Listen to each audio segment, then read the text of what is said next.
Hello and good morning, good afternoon, wherever you are. Welcome to our session this week with this in my hands-on seminar, Profitable Trading with TDW Trade Finder and Bookmap. And we will discuss and I will show you how to find high probability trading opportunities. So thank you for your participation, and I'm really happy. I'm a little bit, I have so-called stage fever. But anyway, I'm really happy to have you here in this virtual room. I regret that we can't meet in person. I hope one day it will it will happen to meet you all in person and to discuss and to trade and have some fun. But anyway, thank you again. So I'm really happy to have Bridge with me, Bridge as well. I missed you a long time and I'm really happy that you are here. Chris, mate, great to have you here again with me. Welcome. Christoph, welcome to the seminar as well. Ed, happy to have you around here. By the way, Ed, I hope all my emails will come through or you received everything I sent. Frank, great to have you here again. And Jay, yes, good to see you in the seminar.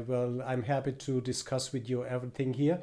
Karen, I don't know you, but anyway, you are welcome as everyone. Levi, yes, Levi is from Israel, and it's really great to have you here in this live seminar, 4-day live seminar with us here. Myron, I would suppose it's Myron. Welcome to the seminar. Ramo, hey, great to have you in my seminar. And I promise you, you will learn some interesting views how to trade and how to, how to trade the market, how to see the market, as we discussed we are via email. Robert, welcome to the seminar. Srinivas or Srini, great to have you here in this in the seminar, in this room. Tom as well. Yulas, I'm not sure how to spell you, Yulas. So great to have you here, and Eve as well. So yes, Yulas, thank you. Eve, yes, thank you very much to be with us this week and with me this week. So I suppose you can hear me and I suppose you can see me on my video. Is this right? Can you type on Y in the chat? Just okay. Good. By the way, guys, in this seminar we will work on from my point of view, on the main goal to make every one of you here in the room. And there are still some missing participants, but I hope they will join us along the day and the next days, I'm sure. We will work on the self-confidence in trading. And I'm 100% confident and sure that I can make you robust and to finally make money in your traded market. We will talk about futures, we will talk about stocks as well. And I will, as you maybe you have seen in the documentation, I will talk a little bit about options, because options and the influence on the markets is extremely important. I will go through the intention of this goal for this seminar in the next minutes with you. And finally, will prove what I'm lecturing here with TradeFinder and Bookmap. This is like looking through a microscope and see what the market really discloses nearly every day. Not every day. It is not a 100 proved system, but you will see that nearly every day what the market is offering us. I don't know who joined right now. Let me see. Raymond, Myron, maybe I missed someone here. Argo, oh yeah, great, Argo, you are here. And Sebastian, good to have you here again with us in this seminar. Argo and Sebastian, welcome. And one word before we continue. So as you can see, we are from totally different countries here with different knowledge, with different languages. And I would like to ask you to respect all members in this seminar and help everyone, if you can, as you can, to rise to a level where we all gain more and more self-confidence in what we are doing in trading. This seminar is planned to be 4 days. My intention first was to do 2 days of theory and then 2 days live trading. I'm not sure whether we can make it in 2 days of theory. You see, you have seen you have hopefully the documentation in front of you, and you see the 120 pages. It's I don't know what will be the outcome. So I ask you kindly maybe to reserve a little bit more time in the evening in European time, and in the afternoon US time, to stay here in the room and to discuss all what I have prepared, and then let's see what happens and what time we need this week for the 4 day seminar. Most important is, my intention is not to preach.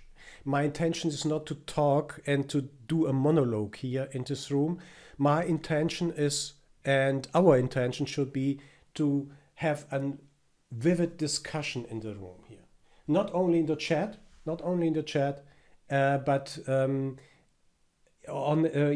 with the audio. So I hope everyone has a microphone attached to his laptop, PC, whatever you might have, and then yes, please use your microphone. You are muted right now, but you can unmute you at any time you want to discuss, you want to throw in something which is important for our seminar, which is important to discussion, to clarify a lot of questions which might come up during the theory, because something of this this documents and this topics might be very new to you, and therefore please use the microphones. If you want, you can even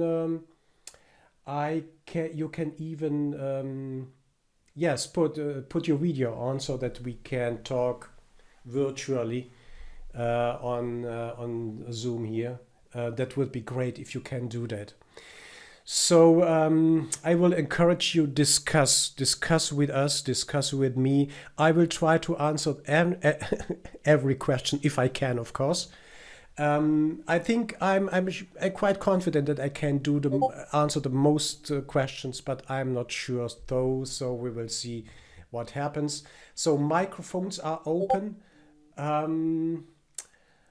In the recorded videos, yes, the videos will be recorded. The session will be recorded all 4 days. I think, all 4 days, especially today, tomorrow, and Wednesday and Thursday will be recorded. As I wrote, I don't have the time to cut and edit the recordings for every day. I will do that in the near future when I have a little bit more time. And therefore, when we discuss, so when Jay or Karen or Tom or someone is talking to us here, I can't prevent that the first name appears in the discussion and will appear on the recorded video as well. So please keep and respect the copyrights and keep the recordings with you. They are not intended to be distributed outside this seminar, of the seminar members and this, let me say, room. Another point is the power and internet interruptions.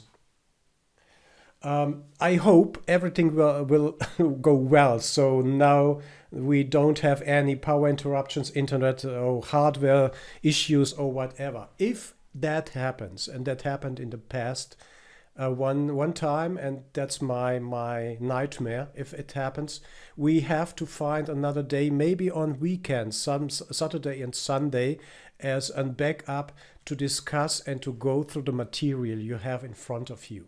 So please keep in mind, if something happens, we have to find another day to accomplish and to finish the seminar and to get to provide where I can provide everything I want to show you and to discuss with you.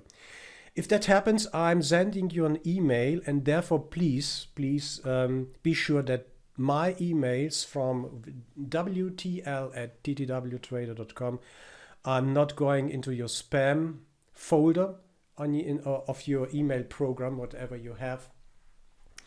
And one of the other nightmares is when I'm sending out material and then the email program bounces back, and then it's really hard to get in contact with you because I have only your first name and surname, of course, and the email. Good. Then the power interruptions and Okay, good, guys. That's the first. That's the first few minutes of this seminar, just to make some organizational, to play some organizational ideas I have with it, with you. So microphones are open. You can use your video or cam, whatever you have. That will be great. So we have another participant, and I can't see that here on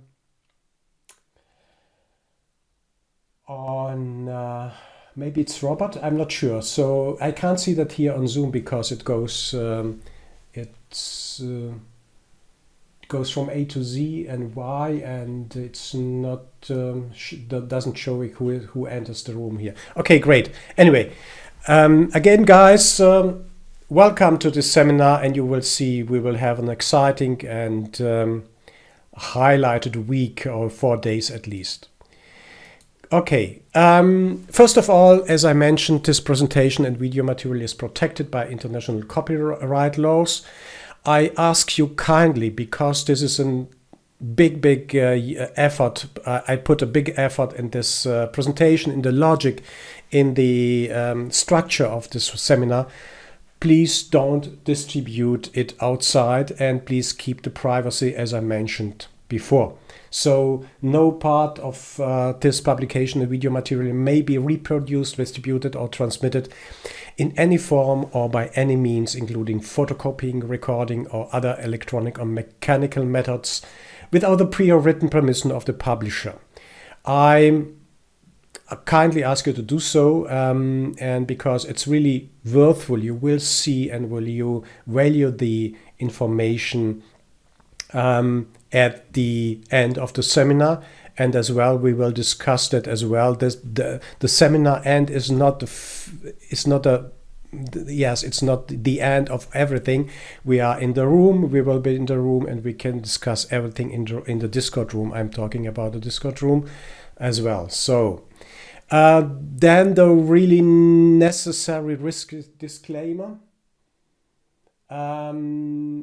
Risk disclaimer here, as you know, trading is risky business, and it's not suitable for every investor.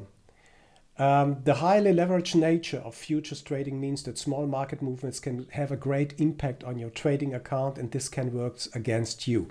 If the market moves against you, may sustain a total loss greater than the amount you deposit into your account. You are responsible for all the risk and financial resources you use. You should not engage in trading unless you fully understand the nature of the transactions you are entering into and the extent of your exposure to loss. Trade only with risk capital, which means that you trade with money that, if lost, will not adversely impact your lifestyle and your ability to meet your financial obligations. Past performance is not necessarily indicative of future results. And if you do not fully understand this risk, you must seek independent advice from your financial advisor. Okay, that's important, but as well you have agreed to the T&Cs for this seminar. Let's start. Slightly jump in into the seminar. I would like to start with this slide, paradox of indicators. Because, as I mentioned several times, I would like, and that's my intention, that's my attitude, I would like to trade and not to guess.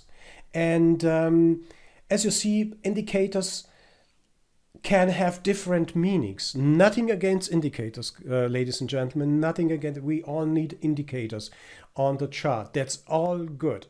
But what I would like to make you a little bit more sensitive about the indicators is that, as described here on this chart, when Rob says, why should I buy gold here, then the answer might be it's hitting support and has room to run. Excuse me.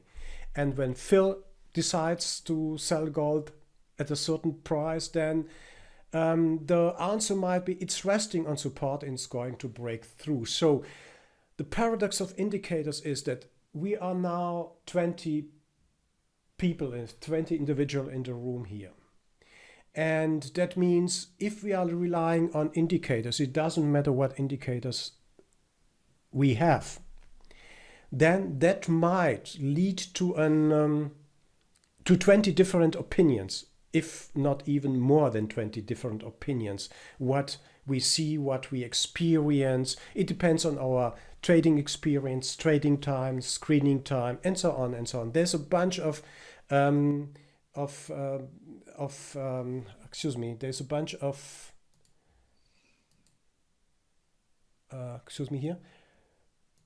there's a bunch of situations where we copycats will be eaten. There's a bunch of indication individual situation where you see an indicator and you see, let me say, yes, something else or anything else in this indicator. So your interpretation of this indicator might be totally different than my interpretation or our interpretation of the indicators. And that's the paradox of the indicators. As well, guys, I'm not saying that I'm not at all against indicators. We should and we have to have them. That's completely okay. But what I want to stress during these 2 days here with you is that I would want to show you that we should not guess. We should interpret something on the chart. We should have the same opinion, and that's really an art of trading. We will talk about liquidity very shortly, in a few minutes. And I think when I'm talking about it, to give you a picture, what I have in my mind is when we see liquidity on a chart, especially I'm talking about Bookmap here, then I think all 20 or all participants here, all members of the seminar will say, yes, there's a liquidity. And there is no room for interpretation because there is liquidity. Liquidity can be there for a long time, for a short time. It can be cancelled, of course. But we want and we will rely on facts. On facts, that means when we see liquidity on chart, then there is liquidity on chart, and there is no other interpretation. Let me say possible. So additionally to this, additionally with this paradox of indicators, I will show you my holistic market overview. My holistic market view, what I'm trying to show, and we will see that in the strategy section. So my idea for the seminar was, first of all, we have to set a foundation. Some of you have been a part of my prior seminar, which was really a long one, 5 days. I put together 300 pages of documentation and sheets and so on. And what my intention is to set a foundation here first today and maybe tomorrow. I'm not sure how we are progressing, because you have as well to digest all this knowledge of all this information I'm giving you today. And then we are going to build a strategy upon this foundation. And what I want to show you, that we should have a holistic market overview and holistic view on the markets we are trading. You let it be as it is. We will talk about later. If with our different opinions on the available indicators there would be no market, yes, of course. The question is now, we want, and that's one of my goals, to be more confident about what we see on the chart. We can discuss about an RSI, we can discuss about, Elliott waves, for example. Is this a wave 3 or is this not a wave 3? Is this an ABC correction or not? We can discuss that day in, day out. But what we want, and that's the goal of the seminar, I'm coming here to this, what I want to achieve this week with you is, I would like to training your amygdala, I'm not sure if I pronounce it right, amygdala, to trust you. And that might be a little bit off, or that might be, I'm not sure really. If you have something to say, use your microphones. The microphones are open. So again, I don't want to talk all the time here because it's really demanding, but if you have to say something, use your microphones. Be so free, don't be shy. That might be a little bit strange when I'm saying I want to train your amygdala or your brain to trust you. As well, you see the where I've got this information from is the Chimp paradoxon. Oh, I see there's a typo. By Professor Steve Peters. So I'm holding. Where is the camera here? So the chimp paradoxon. I would like to motivate you to read this book, The Chimp Paradox. What is it? Very, very briefly, very, very short to get you on board. Let's imagine we are sitting around the fire 1 million years ago, and we even maybe don't know what this yellow hot stuff is where we are gathering around, and we are simply putting our hands to feel and to understand what we see here. What's this event? What's this stuff here? Then we will burn our fingers first, and then we will get back with the hand and maybe look what happens with my hand, and maybe we will do that 2 times. But I doubt that we will do that 3 or more times because if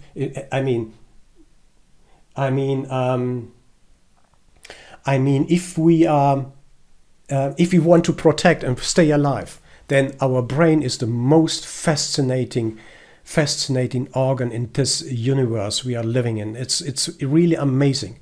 And what I'm saying is, we have a fear center. And that's the fear center of every one of us. There is no exception. Of every human being is the amygdala. And that means when you burn your fingers or your hand 2 times, I doubt that you will do that 3 or 4 times, because this part of our brain tries to protect us. That's our life surviving mechanism in our brain, which tries to protect us, to make mistakes, to put our lives on concern and so on. And that's the amygdala. But besides all the normal natural behaviors we experience as individuals every single day, we have the same behavior in trading. We have the absolutely same behavior in trading. So first of all, when I started trading, I was with Larry Pesavento and Bryce Gilmore. When I started, they have been on his harmonical patterns. They have been on harmonical patterns. And then I was totally excited about what I saw. That was 2000 and later when the crash started. And it's normal. Then you start trading. You learn volume profile, market profile, Elliott waves, gun times, whatever. Is that you start, and maybe it works even. It starts to work, and then you are excited because you are, maybe your dream come true or whatever the motivation you had. But by the time this declines, so you start to make errors, to make failures. You see your account deteriorating by the time, and that's where your amygdala, your chimp inside you starts to scream, no, don't do that, no, execute, no, don't do that. It's simply a protection mechanism. It's a protection mechanism within us. And why is that? Why is that protection mechanism here? Why don't you trust yourself to execute a trade? I mean, there are for sure several reasons why we can't. Oh, you see, look here. I missed this trade by 2 points or 2 ticks or whatever. Oh, I missed it, and then some relaxation is coming into your body, and oh God, I missed it. Yes, it's not bad. I'm sad, but I missed it anyway. This is the contradiction between the system within you, the chimp paradox, and the chimpanzee in you is saying, don't touch it. It's dangerous. Your account it goes against zero. You lost everything. Don't do it.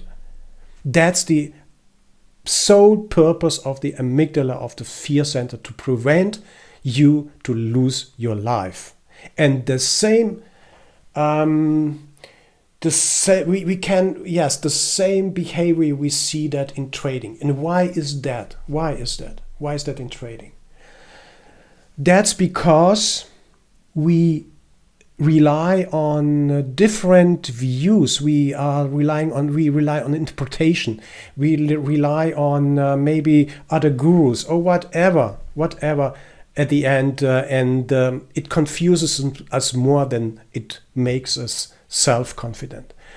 In this seminar, in this very short seminar, I must say 4 days is nothing, I will show you that you can understand what the market is doing. And when you don't understand what the market is doing or what the market is showing you, doesn't matter, we will talk about futures, we will talk about stocks, then keep your hands off the market.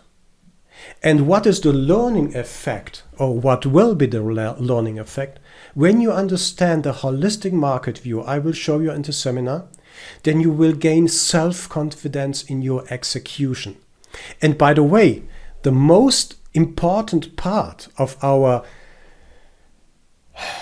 being as human being, of us as individuals, is when you get step by step, when you understand step by step what the market is doing, then you will get self-confidence, and the effect of your amygdala or your brain on this fear center is that a chimp will step back and let you do what you want to do.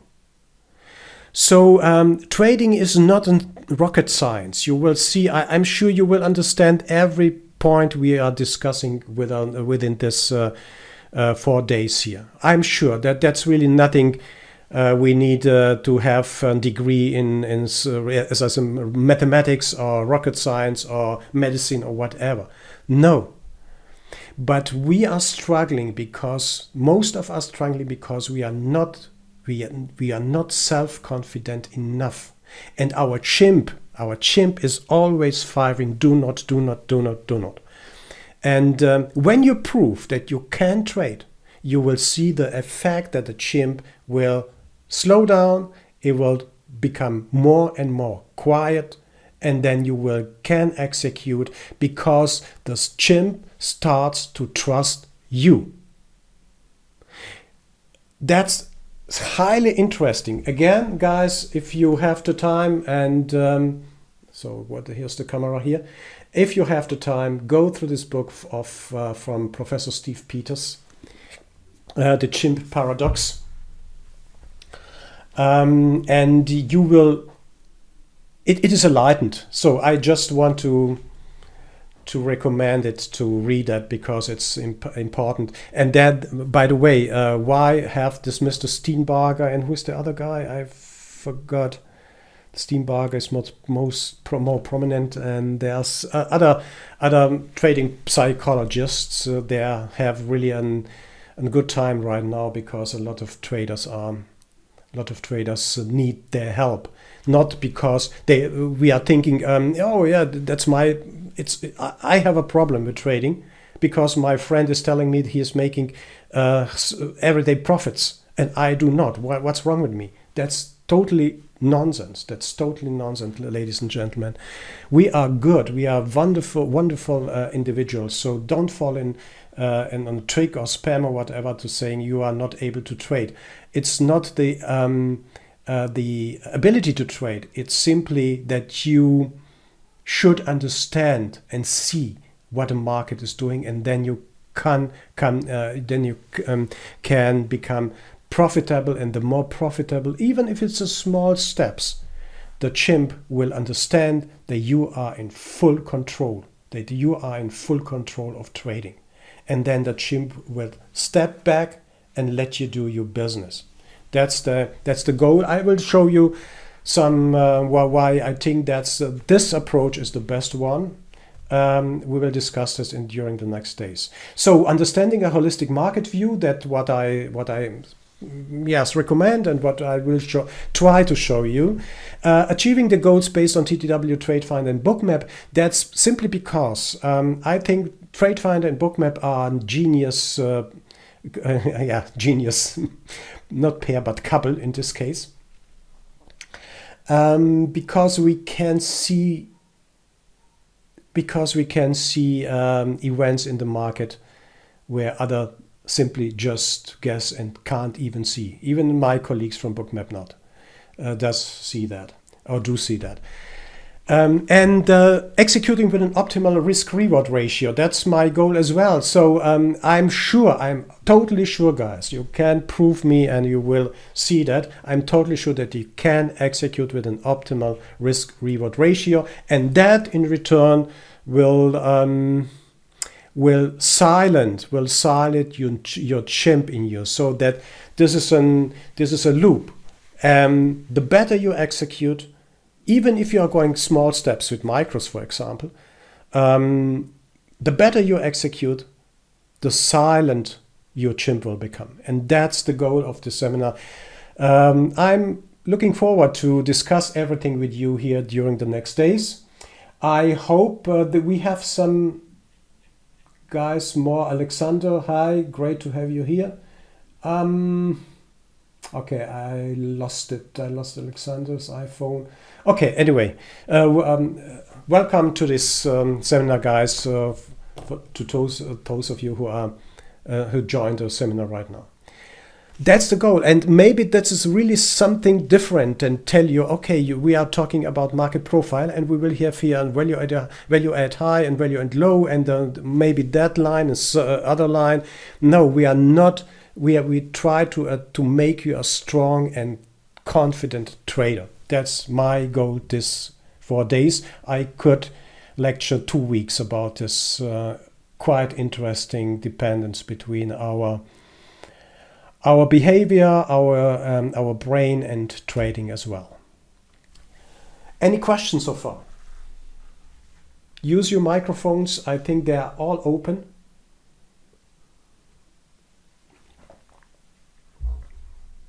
If you have microphones on your laptop, if you have microphones on your PC.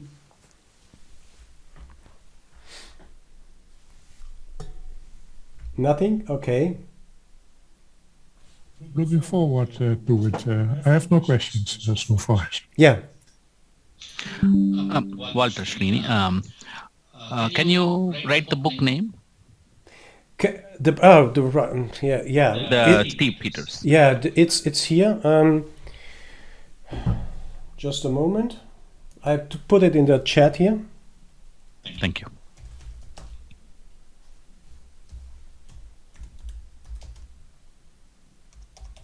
Oh no, better. Let me find it on Amazon. That would be even better. Yeah, the Yeah, link. yeah, Please. the link is better.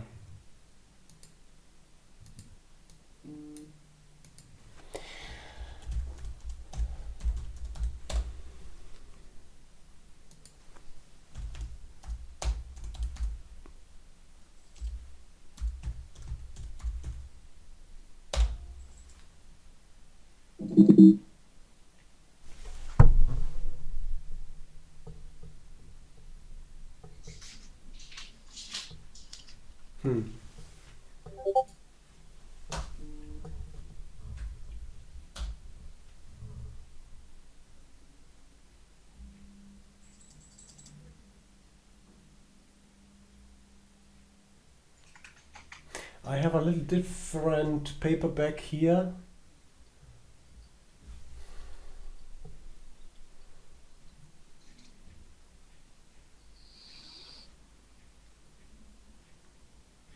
Why can't I find it?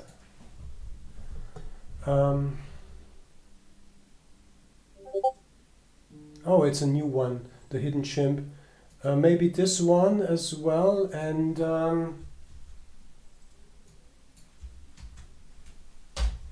then Yeah, Walter. The new one is red color box. yeah, it is. Is that the same? I'm not sure. So just to see that there must be an.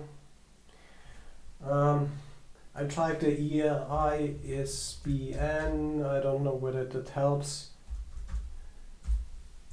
I'm a little bit astonished. I didn't know that this is really maybe an. It's quite an actual. Let me find this.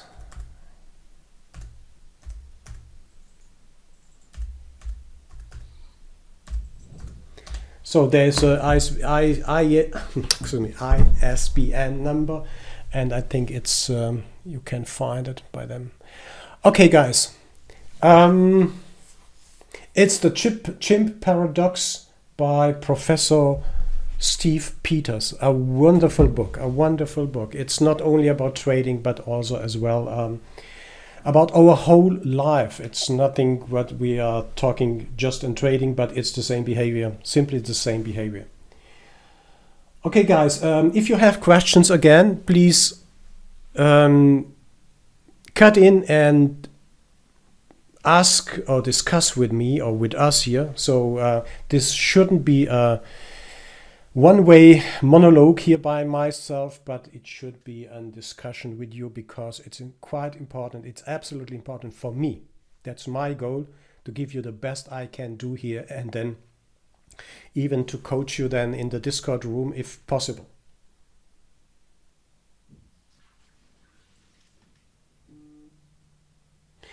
Okay, good. Then let's go here to the syllabus. I don't want to go through all this points here, but you see what we are facing in what's in front of us.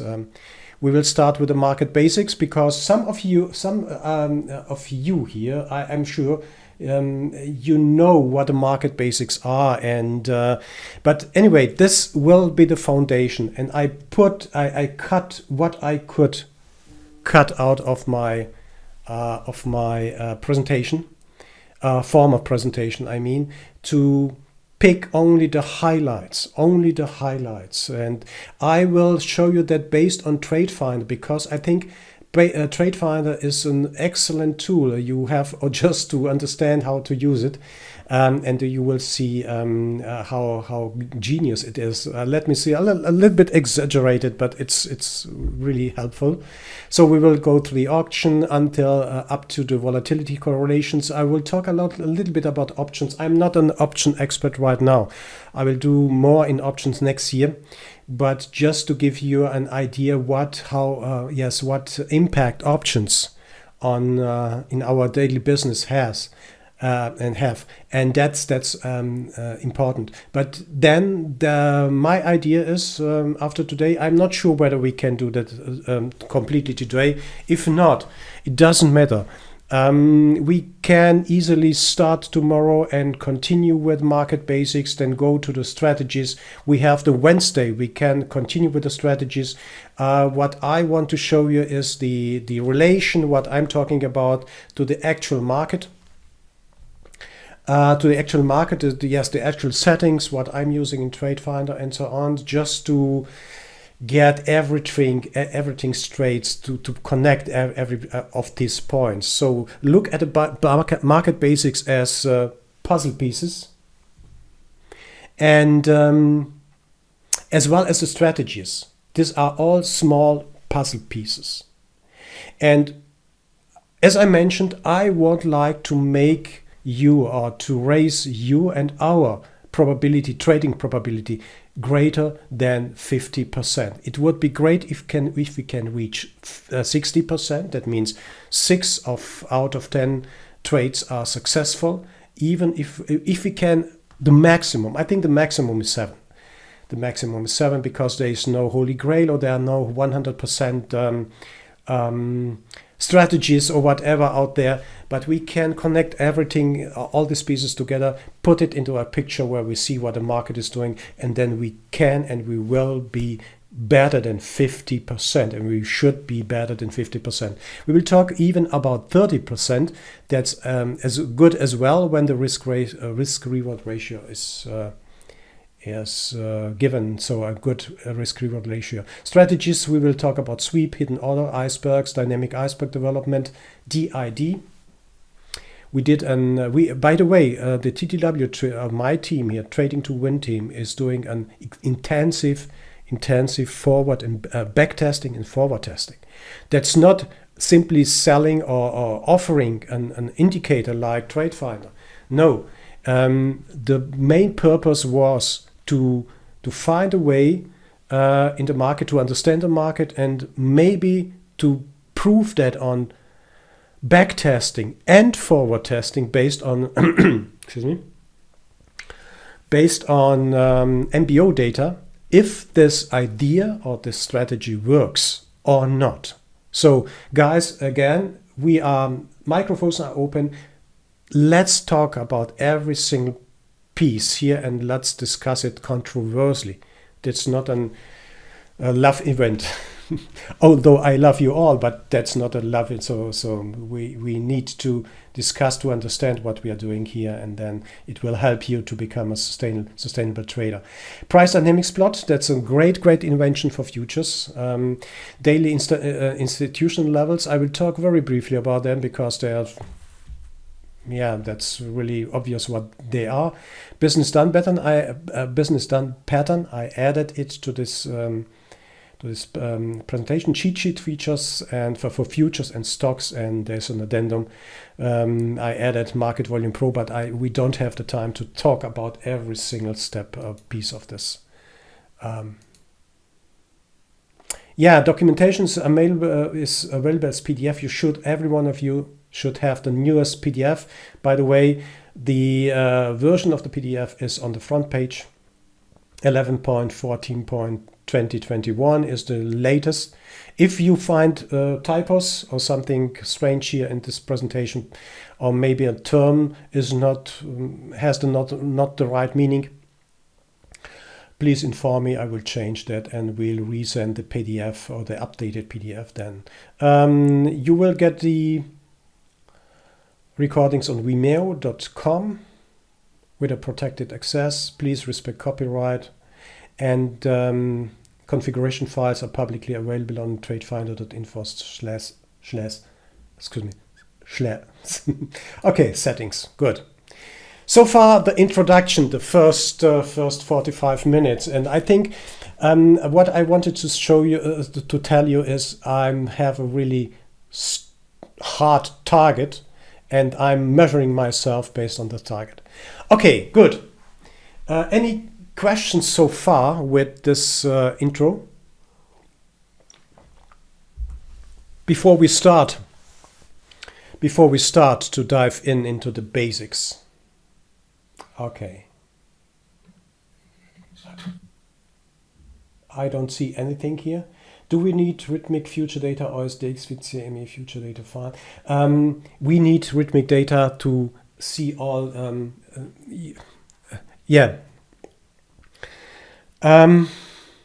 We can, to see icebergs and sweeps, we need market by order data, and unfortunately that's only rhythmic. And what is Sierra? What is the name of Sierra data feed? Not Cedro. I think rhythmic is the only one, and then the second one is Denali. Oh yeah, thank you, Denali. That's it. Okay, guys. For those of you, some of you will have been a part of my first seminar, which was really intense, about all this theoretical stuff around Bookmap and how to read Bookmap and what to see in Bookmap and so on. But what I want to do now, and I see that every day in the room, I see that every day with my Bookmap colleagues, and I see that based on the questions I'm receiving here, is the difference between liquidity and volume. That seems to be, yeah, let me say, not unknown, but it is really a little bit more, must need a little bit more explanation for everyone who wants to understand the auction. By the way, there's a group in, I think in the US, who are offering pit auction. How to say pit auction? This is a group who is dealing with the pit auctions as a leisure, yes, as a group where you can join and have fun with the pit auctions. That means really live auctions as they have been, I don't know, 10, 20, 30 years ago. So the main questions I would like to stress with you before we continue here is why do prices fall and why do prices rise? Before we can buy or sell anything, there must be an offer or a good of desire we want to buy. That's logical. If we want to buy fruits or vegetables or TVs or PCs, there must be an offer. We need to go somewhere to buy this goods, whatever it is. And on the other side, there must be people who are willing to sell something to us, or otherwise who are willing to buy something from us. This is a pure economical teaching, nothing really special. So that means in trading, we need a counterpart who is willing to provide something we can buy or we can sell to. We call this liquidity. So the goods we are buying in trading is liquidity, and there must be someone who is providing liquidity. So liquidity must be in the book. The liquidity must be in the book for every single instrument we are trading. So it doesn't matter futures or stocks, we need liquidity. Liquidity must be available in order to trade. If there is no liquidity, no one of us will trade or consume anything. That's simply impossible. Today, in today's markets, we trade. We take liquidity for granted. So when we go and trade, for example, ES future or CL future or gold or a stock, then we see the liquidity and it's there. We can buy a stock. We can sell a stock. We can buy an ES future contract, and we can sell an ES future contract. So that's for granted. We see that it's there, definitely. But it is not granted. Consider the current supply shortages over the world. For example, go look back in the last weeks. You can't buy an what was it, PlayStation 5, or you can't buy an NVIDIA high-end graphic cards, or you can't buy. We have a shortage of cars, Yes, car, great. Yes, that's what here in Germany especially, the cars are production is delayed or came to a stop here. The microchips, we are missing microchips. The shortages are great. So when we are talking about liquidity in trading, it seems so natural that this is there, but it's not. We need a liquidity provider. We need a liquidity provider in every market. We will talk soon about liquidity and their importance and significance in trading. It doesn't matter what you trade, by the way. Again, liquidity is far more important than icebergs, and we will talk about that. The second point, or what I want to say here, is that when you intend to trade, most probably you will not be the first. That means when you intend to buy on the daily market, wherever you are, vegetable or fruits, you must stay in a queue to do so. And that's the same in trading. So you will be a part of many, many others which are waiting in the queue to get a trade or to be filled. Either you are buying or you are selling. So that means you must wait until a so-called matching engine will match you, an arbitrator will match your order with someone who is willing to sell to you, or someone who is willing to buy to you from you. That's called the auction mechanism. And however, it seems that is not a part of our trading because we are focused on indicators and other, let me say, magic stuff.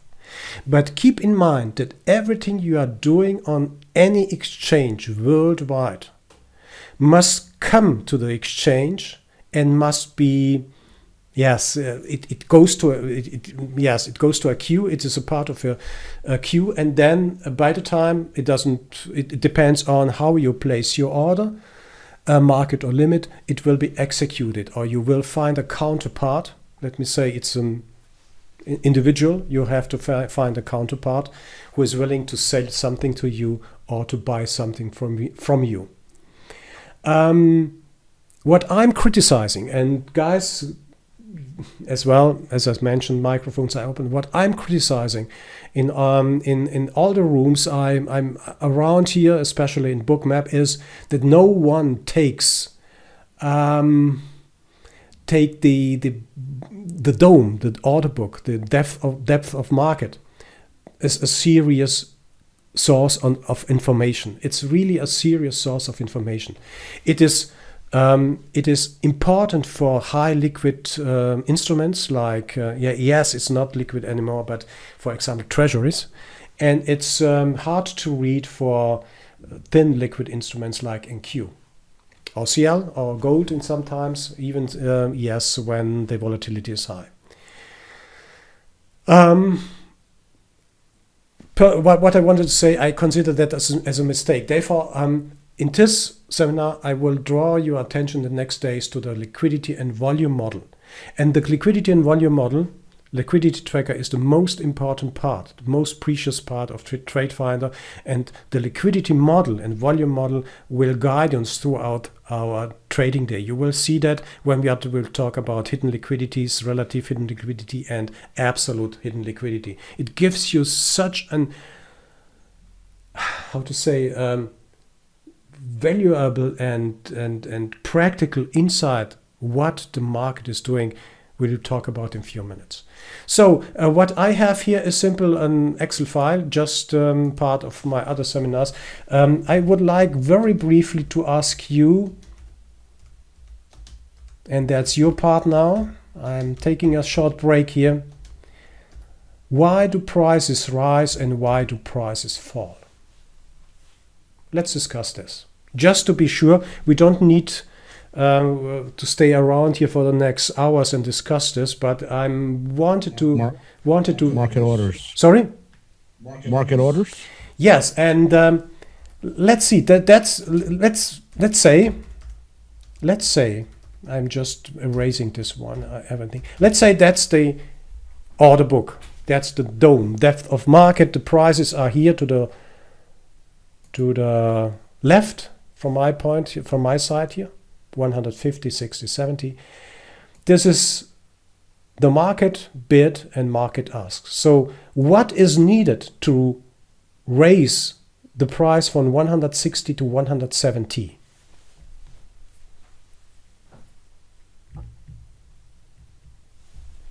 Chiara, hi. Can you display your screen? Do you see my screen? No, I thought you were referring to the handout. Oh.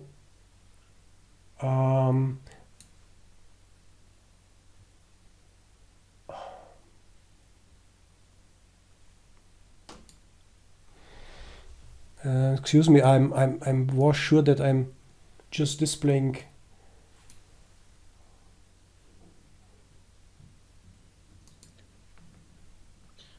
Just give me a second. Just give me a second. I have to understand why you don't see my Excel screen. My Excel. You have to choose your screen which you want to display, Walter. Yeah, it is. It is. Give me a second. What the heck? Screen share. Why?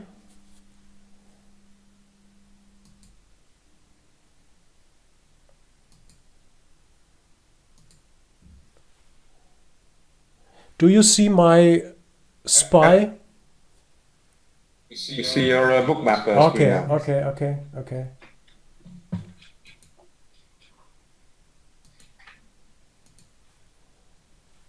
Can you see now the Excel file?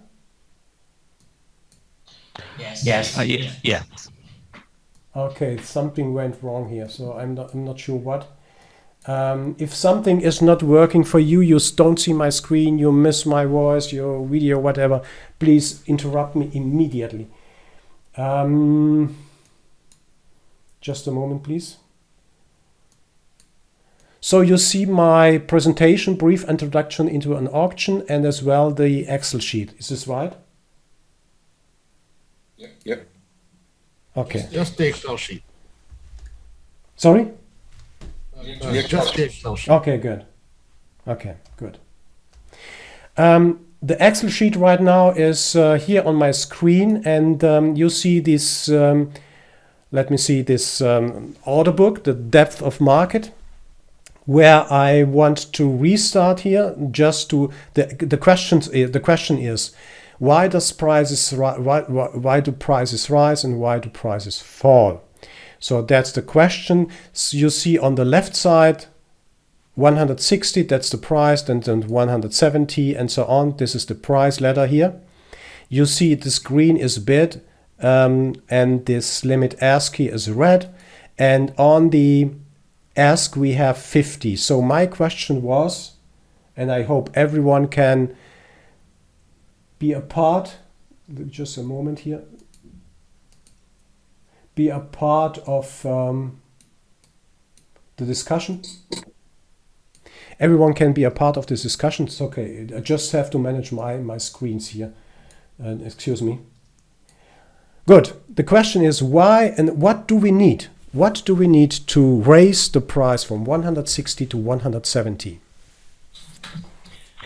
You pick up that 50 offer. Okay. So that means we need 50, and by this 50 we see that this 50, let me say these 50 guys or these 50 individuals here are buying 50 contracts from the ask. We are calling this the resting liquidity. That's what we are meaning when we are talking about liquidity. 50 guys, or let me say one guy maybe, is providing 50 contracts, 50 kilogram of apples. I'm not sure what US measures, but I'm using European measures, 50 kilogram of apples here, or 50 piece of apples. And there's some excuse me, there's one guy who wants to buy 50 apples, and then he got the 50 apples here. So this is the limit liquidity. And when he buys everything from ask, and the next one comes in, what happens then? Price moves up. Yes. Let me just, doesn't matter what numbers we have here, just to make sure what we are talking about. That means 50 apples have been bought at 160. The next one, because the storage is empty, the next who comes in will raise the price to 170 in this case, and then this procedure repeats. We need 19 again to buy everything from this guy, and then we are lifting the price by buying everything from ask. So just I'm doing a little, making a little pause here, a little break, just to get every one of you on board. We have liquidity and we have market volume here. Is that clear so far? Yes. Okay. Alexander, Argo, Brigitte, Chris, Christoph, Ed, Frank, Tanner, Jay, Karen, Kiara, Lazar, Levi, yes, Levi, Myron, Phil, Raimo, Robert, Srini, Tom, Yulas, and Alexander. Okay, now that's the principle. I mean, that's really static here, but it doesn't matter. That's the principle. And you will see that this 50 is... no, I have to fill this column here. Oh, no, that's bad. Why? It's not working. So let me make this green. You will see what I'm talking, because this is green because they are buying 50 and the next one lifts the offer. Going back, yeah. Someone stepped in and said, okay, I want to live very healthy and I want to buy 70 on whatever price, and it's already gone. Yeah. So just to make the opposite side, given there's no one who is willing to buy additional 19 at 170. Okay? Then what makes the prices fall?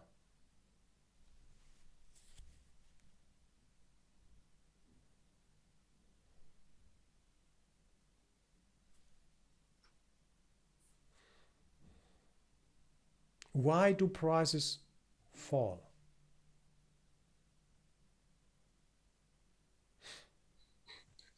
Because someone is willing to take the lower price. Yeah, but what happens mechanically? Think about an auction. What happens in the book? Or what happens in the market? We have understood why market. Okay, then X number of contracts are traded at 160. Yeah.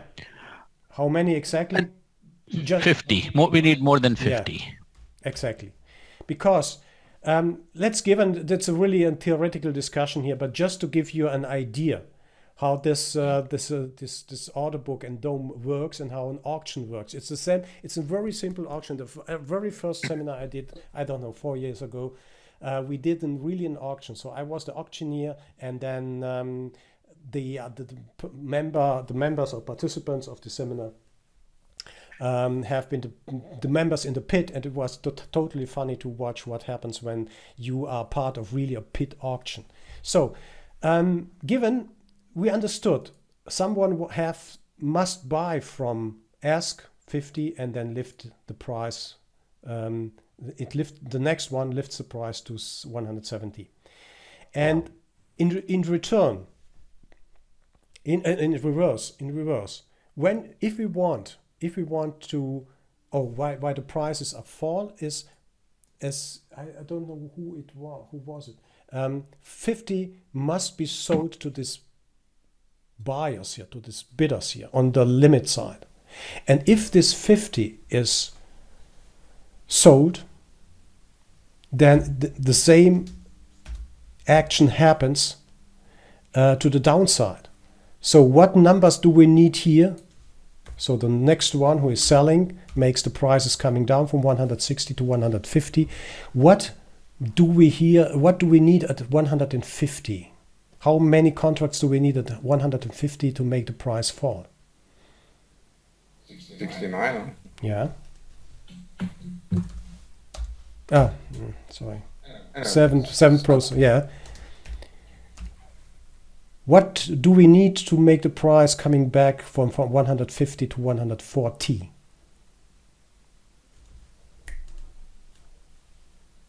How many? 20. Sorry? 20? Yeah. You see, in this case, the price goes back here. To be very precise, when we hit this, that means we need here. So that's the book. So we sold 70 into 150 and we sold 20 here. That means we have to...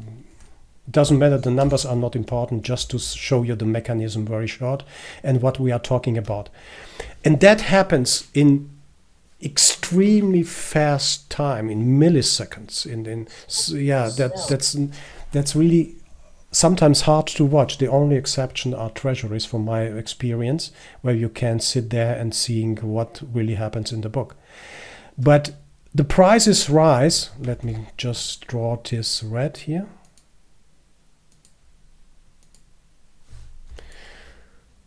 The prices rise because there are willing buyers to buy from ask, and we are talking about lifting the offer, and the prices fall because there are a lot of people who are hitting the bid, who are hitting into the bid. So now we are trading came down from 70, 60 into 130, 140 here, 130, excuse me. That's the actual traded price. So the market trades in between 130 and 40 here. That's the BBO, so-called best bid offer here, between those both levels here. When we are talking about this mechanism, about liquidity, and liquidity is, by liquidity I mean that's the resting liquidity on the ask and the resting liquidity on bid. We will talk about a little bit later again, and I will stress the liquidity because you will see, maybe even today we will see whether that happens, how the big players are playing with the liquidity, placing liquidity there, canceling liquidity, adding liquidity, and how TradeFinder will show you what's really happened in this market. That's quite interesting to watch.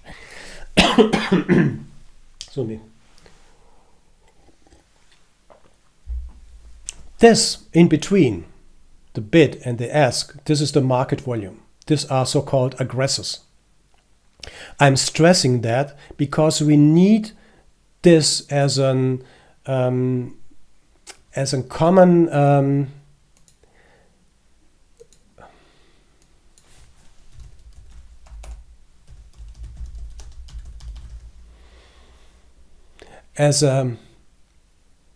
the smallest common denominator. Excuse me, I was watching for this word. This is the smallest, or the smallest common denominator here. We must know what liquidity is, and we must know what market volume is.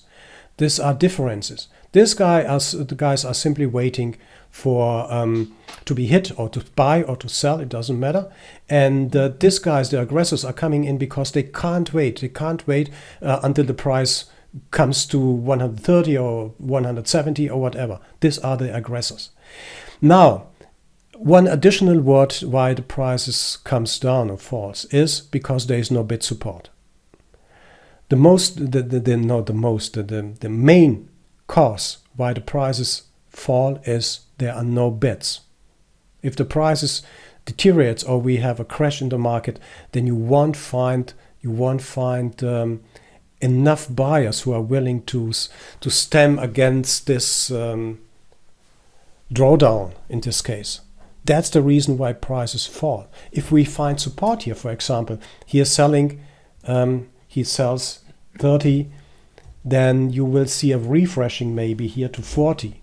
Then he needs 10 more. Then you will see a refreshing to 60. Then he needs, yes, again, 20 more, and so on. That's really standardized. That's a standardized mechanism. It's valid for every single exchange and for every single instrument, for every single good or whatever. If you are buying kettles or flowers or futures or whatever, it's everything everywhere the same stuff. So that means at 130 we see support. At 130 we see support. Otherwise, we will see a further deterioration of the price, going down, up and down. And very, very briefly, very fast, I want to introduce you to the liquidity and the volume model. Once you understand that, it will help you in your daily trading every single day, because you understand and you have, now I hope you have a visual in your head between the bid and ask and the market volume. So, excuse me? Walter, if like say 60 hit the bid market and 40 lift the offer at the same time, what happens then to the price? 60 has, yeah. That means At the same time? yeah. The same. What do you mean by the same time? Yeah, in the very millisecond. Yeah. They are supporting there. You see the same. You see the same behavior when here someone hits the 20. Let me say 20, and then you will see a refresh of the book, and then suddenly you see 40. So they need to find more buyers. Let me say they see another 20 is 40, and you have refresh here of 60 or 70, whatever, and you see this flickering, and the price is going nowhere because they are simply adding to a certain level, resisting at a certain level, and they are supporting at a certain level. But when there is no bid, that's the rule of every market. When you don't find a bidder, the market falls. It doesn't matter where. We have some auction houses. If you are going to an auction house to buy an art picture, whatever, you will have the same. You will have the same behavior. The auction starts with $1,000, and if there is no bid, the prices goes down to 800, and then suddenly someone starts with 800, 810, 810, 820, and then the price goes up. It's the absolute same mechanism. But we must be clear that this is the same mechanism we see in every single market, every day. Why I'm stressing that? Because first of all, the DOM is not a common tool, although it is free. It costs. It comes without any costs. But it gives. Well, you have to pay. I think you have to pay to use the water dome within some brokerage company. No. The dome is free. The dome is free for yeah. If you are thinking about Jigsaw Trader, then they're trading based on the dome. But the dome is free in Bookmap. The dome is free as well in I think in Sierra, in any other chart. The dome is there. Simply it's there. So that's what we should keep in mind, because it's so really precious information we can get of that. If we can't follow that, because we are talking about thin instrument like NQ, for example. I will show you that on live chart. Then no, let's do that immediately now. Just let's do this discussion right now, because it's important. This is the actual market. And therefore, and what I'm trying to tell people is, put the dome on your chart. Look around in different trading rooms. You will nothing sees.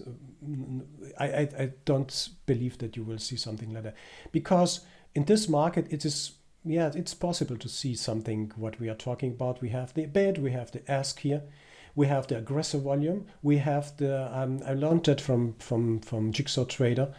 We have the quotes delta. The quotes delta, you see how they are adding and subtracting on, I'm measuring only 5 levels here. You see the greens here, these are the buyers from the ask, and you see the reds, these are the sellers into the bids.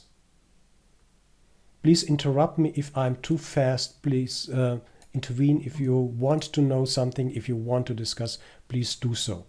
So, therefore we decide or distinguish between liquidity and market volume. That's the most, I know that some of you don't give anything about that because it's maybe not usual, but let me just come back to this one.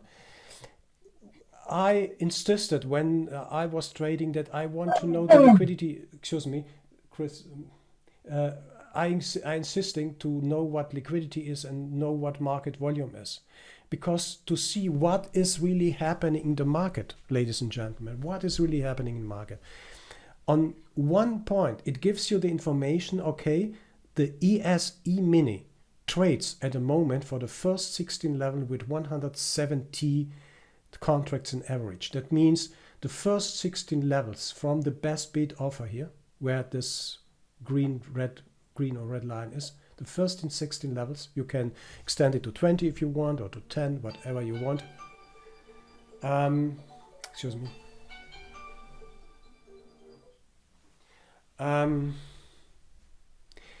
You will see the average volume of the market. Now let's compare it to the NQ. The same picture. The only difference is I don't have the quotes delta because it's extremely fast, but it doesn't matter. Let's extend it for the NQ, and you see the difference, how thin this market is. Average liquidity 7, 10, based on the first 10 levels. If you see the BBO, the first 10 levels, the market volume is 500. It's the beginning of the session. No, it's not. We are in the main session here. 600. Which is not bad, which is really not bad. But you see the average liquidity, there's nothing. So therefore, that makes the speed. That makes the speed of this market here. Let's have a look at, let me see if Tesla is as well extreme thin. Tesla is as well extreme thin. You see average liquidity of the first 1,000 levels. I mean, the tick in Tesla is 1 cent. That means I'm measuring $10 is 65, 63. Market volume currently is not bad. It's 28,000 at the moment. Let me have another look. Maybe I have here as well the ZB. So the average liquidity is 500. And the Walter, could you? Excuse me, in the market volume is 800. So again, Sorry, could you measure liquidity with like the spread so that if there's a, could you say like if there's less liquidity, the spread will be? Is that a valid statement? No, it's not. We are not measuring the spread here. We are just giving the information how liquid the market is, because we need this information to set up the trade finder correctly, or to find the best settings for an individual instrument. Because I will refer to that a little bit back. We want to find, in trading, that's what I'm talking about. We want to find these swing highs and swing lows. We want to find and spot swing highs and swing lows. Therefore, we need a liquidity, but we are not measuring the spread. It's not. No, we don't do that. We simply measure the average liquidity of the instrument, and by that, coming to ES, back to the ES, we see. By that we see the how volatile the market is, the volatility of the market. Because when the volatility is high, you will notice that the average liquidity drops very dramatically. So even here, this average liquidity of ES is nothing, 160. That means we can derive out of this that the market is that the participation in the market is not high. I'm wondering if we maybe see even 1 million traded today. Then we can know And we will learn that this is a direct measure of the market volatility. When the market volatility is high, the liquidity drops, and vice versa. When the market source of the S, we saw even 300, 350 here. That means there's a confidence in the market. The market is strong. The market is confident. And this is simply, excuse me, this is simply a small measure. This is simply a small measure about the market. How to judge the market at the very moment when we are in and we see what the market is doing. It doesn't help us at the moment to understand whether we should buy or we should sell, but we have a good understanding of the market liquidity based on the depth of market, based on that what we see in the book here. And when you are missing this information, it's really hard to understand what is liquidity, what is market volume. Although these are two different meanings, and it will give you another. Let me just take this one here. I think maybe trading would be possible with seeing this live view of the liquidity, because if the market if the market volume is strong on ask, it's a little bit too fast. It's a little bit too fast now. If the market volume is strong on ask, what happens?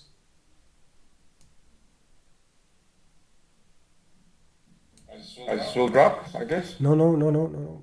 Okay. I can just make. Do you see my screen? I will put on this. So you should see my Excel spreadsheet on your screens, right? Yes. And the live view as well. Yes. Okay. It's not the best example, but we'll come in a few minutes. You see the green aggressive volume here, 50 and 30. That means that's the market volume, and this 30 and 50 refer to the ask here on the market volume, and the bid. So we should go up.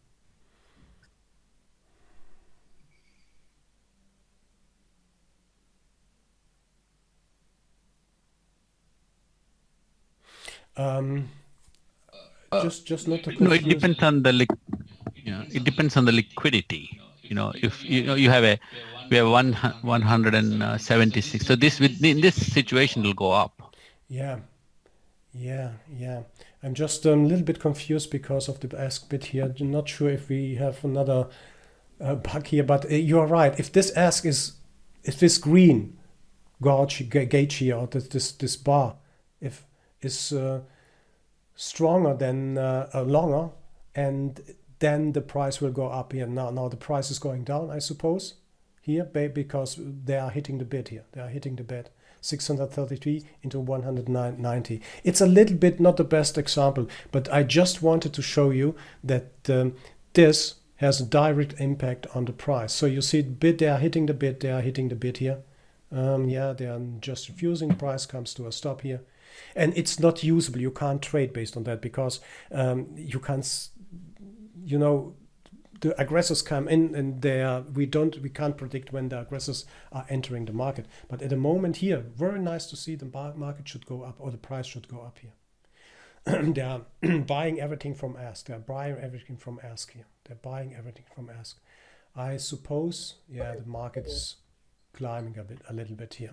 So that's what you see here, just graphically displayed here on the live view. We will come back in the next session or during today. Question to the brief introduction to an auction. Walter, we might cover the detail, but have you noticed the difference between those two is quite high? One is in 1,000, another is in like hundreds. That 1,000 should consume a lot of. You mean you are talking about these numbers here? Yeah. Now see, now you can it's in 800. Even the ask is like 400, but available over there is 175.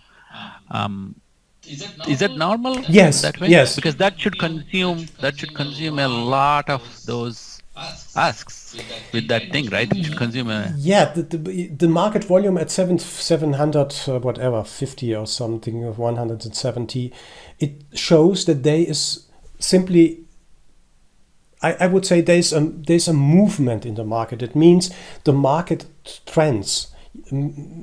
If you see 1,000, if we see 2,000, now we are a little bit too late now, 700, 1,000, 105, 2,000, let's say 2,000, then you will see this, it has a direct impact on the market speed. That means the price, let's example, you see 2,000 here, and you will see that the market goes up very, very fast because 2,000 aggressors, 2,000 participants, 2,000 guys like you and me, entered the market and they want to trade. Let's say they want to trade up into this liquidity here or into this VWAP or into this POC. Then you will see 2,000 very strong power in the market to move the price to a certain level. And sometimes when the market comes down, and then we will talk about volume spikes and sweeps, then when the market relaxes or comes down or calms down in this case, then you might even see maybe 100, 200, 300. And what you will notice then is that the market goes simply sideways. If there are not enough power in the market, aggressors, like here it's not the best one, but like here, so we have 500 and there are on every side, that means on bid and on ask 180 contracts sitting. This 180 contracts must be traded like here. So we have to find 50, we have to find 30, 70 in this case, we have to find 30, and so on, 60 and so on, 40. That's the same principle.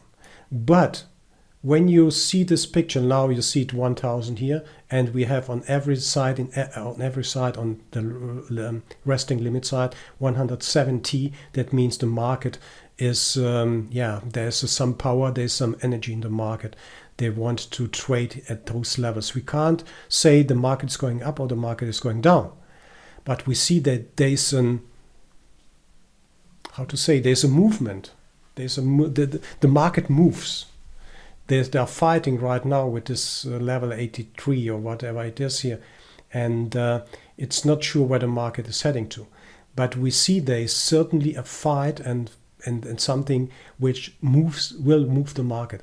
In other words, if you see 2,000, the market will jump up or down, and if you see let me say 200 here, you will notice that the market is going sideways. So nothing happens for minutes. Nothing happens. The practical question now for the trading is, if we see 200 here, for example, and the average liquidity is as well 200, does it make sense to trade then? Because the market is in choppy state, and that makes the market, it makes the market to take a break here. We can't immediately say the market is going up or down based on these numbers, but it gives us an idea how strong the market right now is. It's coming to a sleep here. Maybe we can predict the liquidity in the market. You see what happens here. We can predict that. But we can't predict the aggressors, when they are coming in, when they will come in, and what they want to trade. If they are in and they were very fast and full of energy, and then we will see that. If we are very concentrated in focus of one market, we will see that. But it's not possible to predict any aggressor at any time. That's not possible. It's impossible. We can only rely on something like, there's liquidity. We will talk about long-term high liquidity, short-term high liquidity in a few minutes. And we can say, okay, market needs liquidity. So you are going to sell your whatever you have, your car, maybe to the next town where a market for this car is. You are not sitting in your wherever you live, in city or whatever, and waiting that someone is coming to you and buy your car. So if you want to be proactively and going to sell your car, then you have to go to the market where to the place where a market is, and in this case the market is here. Okay, but just to make sure that we are talking, that we understand this very, very, very basic stuff here. Ladies and gentlemen, I kindly ask you to take your time to go through this order book, because this is a standardized procedure all over the world. There's nothing different. It's everything the same. The auction is everywhere on this planet the same.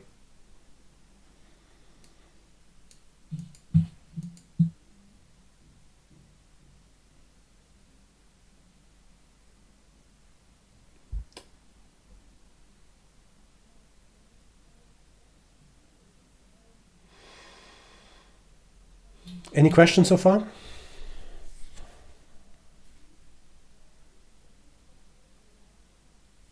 Okay. I started. I was with when I ended, and then I was as an institutional trader,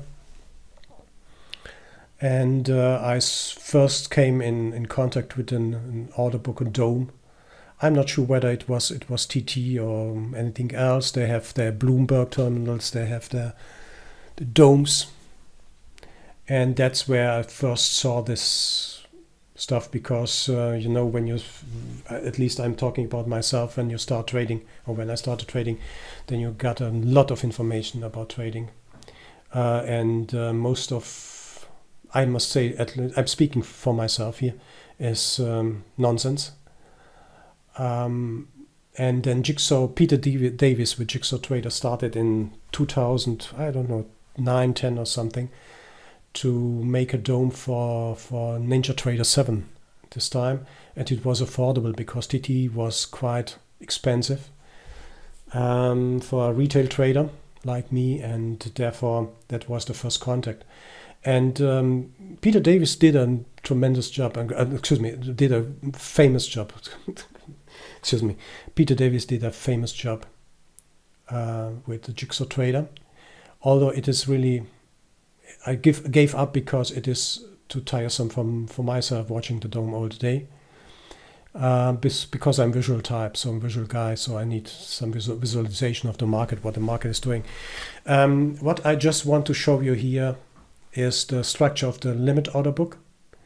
It can answer all these questions. How much was traded? When was it traded? At which price was it traded? Was the price accepted by the traders? Which side wants to buy? Which side wants to sell? Are they incoming aggressive buyers or sellers? And it shows you whether an instrument you are trading is thin or thick. I think this is quite important, even if you are really,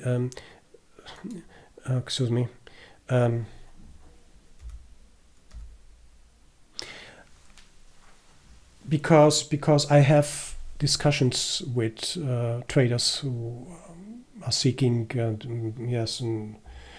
discussion with myself is that every one of us here in the room, every one of us is an individual. So maybe some of us are more patient than others. So and that has a direct impact on what you are trading. If you are not patient, maybe you need to trade NQ or CL or other instruments, cryptos maybe. But if you are patient, then the treasuries might be the right way to trade treasuries instead of thin instruments. And maybe you are using option to trade, what is recommended, using options to trade stocks, for example.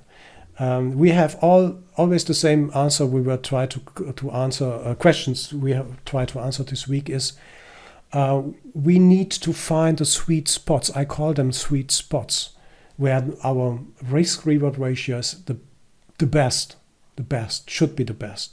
That's what we are seeking for, what we are looking for in this trading.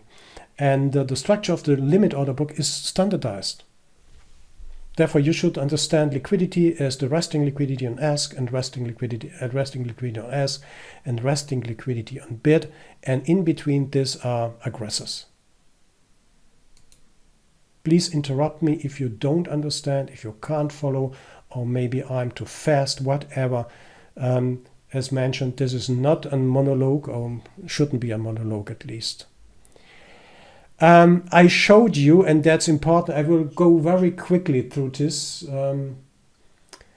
foils here, just for your information. As I showed you, the aggressors are colored green, and the limit of ask or offer is colored red. That means these greens are buying from red. The sellers, the these guys who are sitting on ask, they are asking this price and they're selling to the greens here. And that's the opposite side of the book. The reds here, aggressors, are marked red. They are selling into greens, or into this, into the limit, resting limit orders. These are patient traders, like you and me here, who are waiting until the price comes down. And then if we sitting there at this a certain price, we got to fill. Or we are matched and then we are in the business. So I added quotes delta.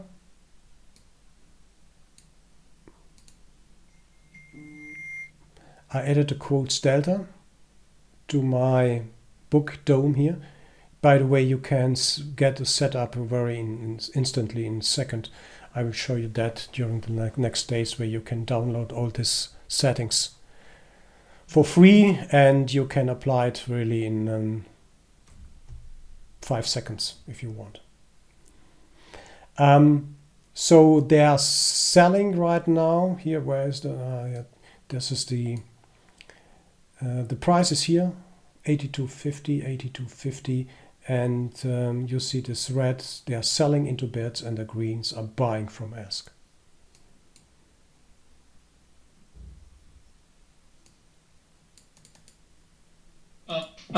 Walter, the quotes delta, can you explain what's Yeah. negatives and positives? The quotes delta is measures is very simple. It's a very simple mechanism. So when you are using the Dome, and maybe you are using, that's because I'm coming from Jigsaw Trader. Yes, adding or subtracting to bid offer. Yeah, that's simply an very, very simple mechanism where the quotes delta shows the current adding. Look here, 100, 190, 100, and so on. It's quite fast. So that means they are on these 5 levels here. I'm just measuring the 5 levels based on best bid offer here. Here. It measures how many contracts are added, or how many contracts are subtracted from these levels here. Just put this up. That means you see that right now here they are currently adding 100 to the bid, and if that goes constantly up, you see always 100, 100, 200, 300, and so on. That means this is a kind of support. That's a kind of support. Yeah, thank you, Chris. That's a kind of support. Otherwise, and there's a wonderful pattern, I love it, I call it the lure. It's a wonderful pattern when the price trades into an area at a certain price, and then they are simply supporting that on bid. You see liquidity on ask and you see liquidity on bid. They are making the buyers, they try to make the buyers buying, because they are trying to support the bid in order to catch or to trap these buyers into a certain price. And then after maybe 30 minutes or whatever, 20, 30 minutes, based on, I'm talking about ES, they are simply canceling everything on the bid and the price drops. And these buyers are caught, their stops are hit, and this, when the stop is hit, then the price accelerates, in this case to the downside. And you can see that when you are watching the quotes delta. So like here, it's a little bit too fast, but it doesn't matter. You see they are subtracting minus 100. That means the bid side is weak. The bid side is weaker than the ask side. And when the bid side is weaker than the ask side, it means there's more pressure to the downside here, maybe into this institutional level or the settlement. Yesterday's close 78 here, where it was, maybe they are going to trade into the gap here, 78. Not immediately, but anyway, you see how they are trying to fight now, right now. Adding 100, subtracting, then the pressure comes on the ask. When they are subtracting, that means they are vulnerable to more upside, or the price will go up. That's the meaning of quotes delta. It's a simple mechanism. This is really nothing. There's simply nothing what we. It's nothing special we need to talk this about. Just to give you an idea what's behind. I don't have that on NQ because NQ is extremely fast. I don't have this on thin instruments. I'm just watching the ES. ZB as well. Oh yeah, ZB, look here. Nice, good point. Now here, that's the extremely, I recommend to trade soybeans or ZB treasuries, because if you are patient enough, you can get first every fill, and you can make good money with them. So you see what happens here. This is resistance on ask. Sebastian, I'm not sure who asked right now. Eve or Sebastian, whoever asked. I'm sorry for that, guys. Missed that. I just heard a voice. But you see how they're resisted on ask. That means they gave resistance on ask. Now they are trying to support on bid here.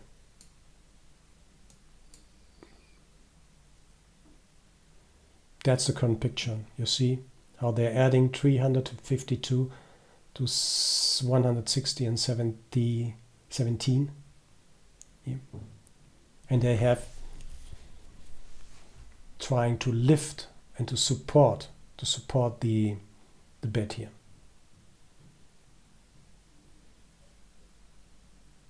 So any questions to quotes delta or to the dome?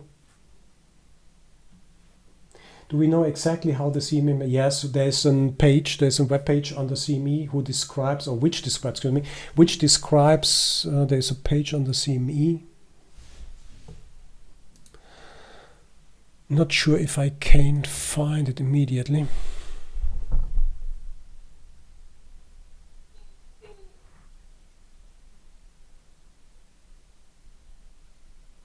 There's a CME wiki,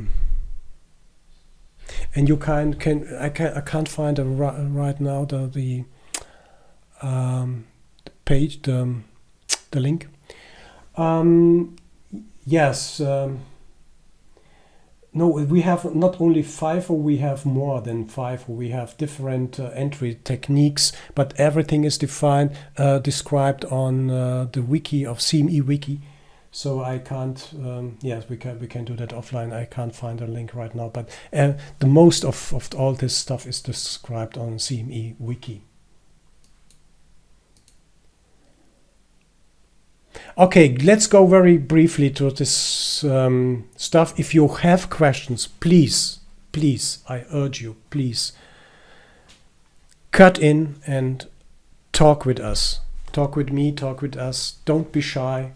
There's no need to that you will hold back your questions. Put them in the chat. This is your seminar.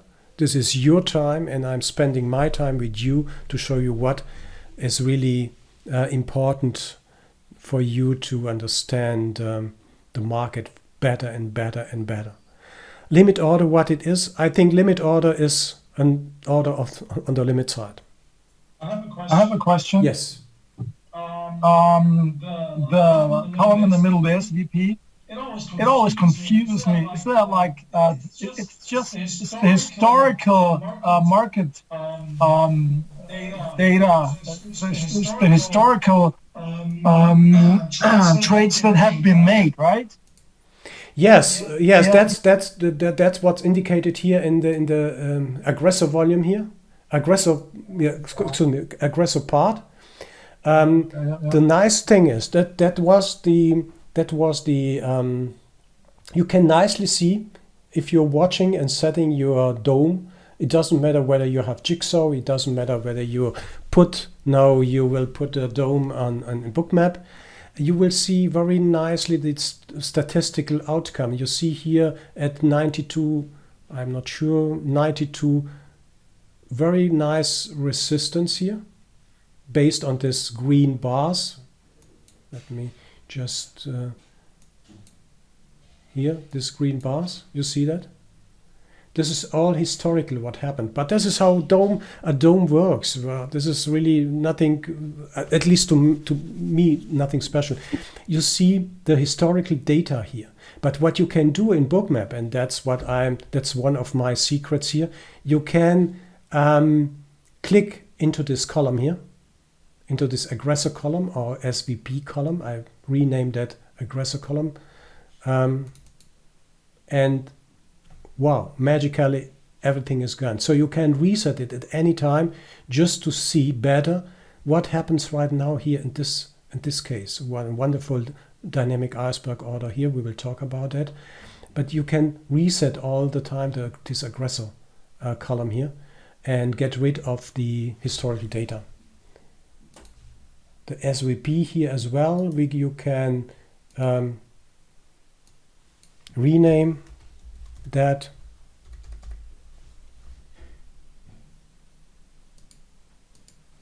So to get a better description.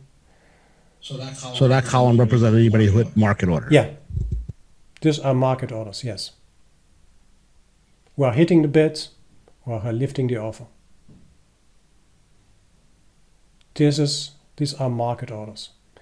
And yeah, therefore I would like to encourage you to watch it. It's free, it doesn't cost anything. You don't need to spend any cent for this dome or wherever you are. Maybe if you are with NinjaTrader, you have to buy the license to get a Superdome. If you're with Sierra as well, you have to pay monthly charges, I think, for Sierra to get different. But the one question. Yes. When you mentioned NinjaTrader, on not the dome, but the level 2, how they represent it. The way they represent it, I know. I'm just trying to clarify. Are these prices going off on all these levels because the spread is there, the size is there, the depth is there? You are talking about Ninja? Yeah, Ninja, the level 2 quotes. Level. Oh, let me try to see if I can put a picture. Mm-hmm.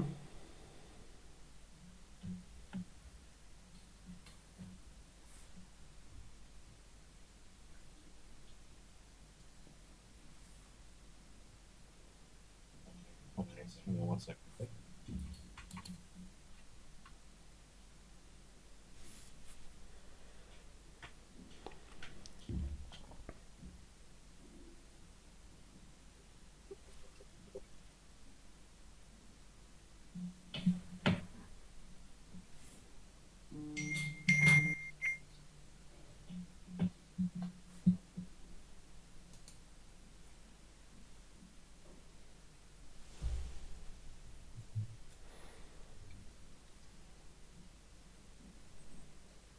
Hey, Walter, this is Yeah, Frank. Frank, hi.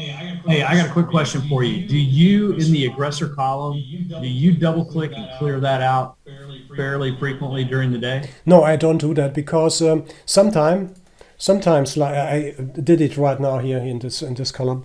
Sometimes it's quite interesting to watch this bars here. So they are relative to the volume traded, and as I showed you,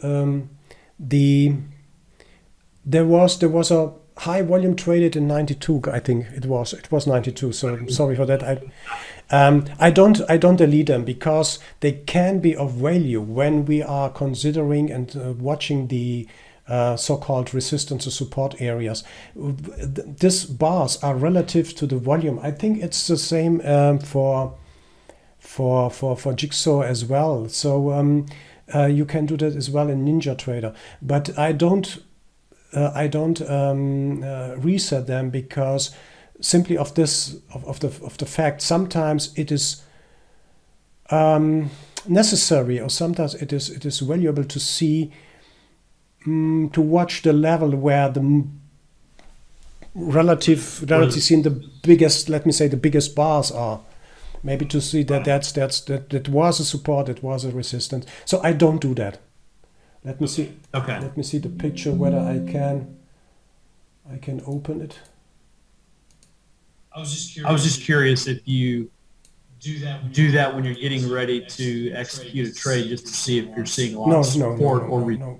I will show. We will discuss other techniques how where to trade, where to put this trades on. Just this is quite interesting if you want to understand the big picture. But when I'm a trade, let's see. I would. My intention was to see this gap, the institutional level, the years are close, go long here. So when I'm in a trade, I'm focused on the trade. Where could be the next target and so on. There are a lot of questions during a trade. I'm not watching the aggressor volume here. The only exception is, but on the other side, TradeFinder will show you that, is when we see a sweep and volume spike here, for example, which means exhaustion. And we will talk about the price dynamics here as well. Okay. That's good. I'm just curious. Yeah, that's okay. Thank you. No problem. Well, I'll try and put the picture. Yeah, I'm on trying to download this picture.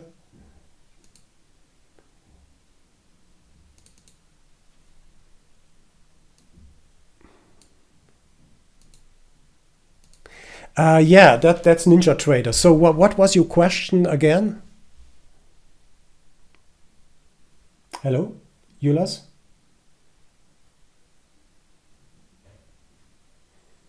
Hello? Hello? Yeah. Hello, dear. Yeah. Okay, I'm sorry. So this is a picture, but on the live version, like everything is going off at all these levels, right?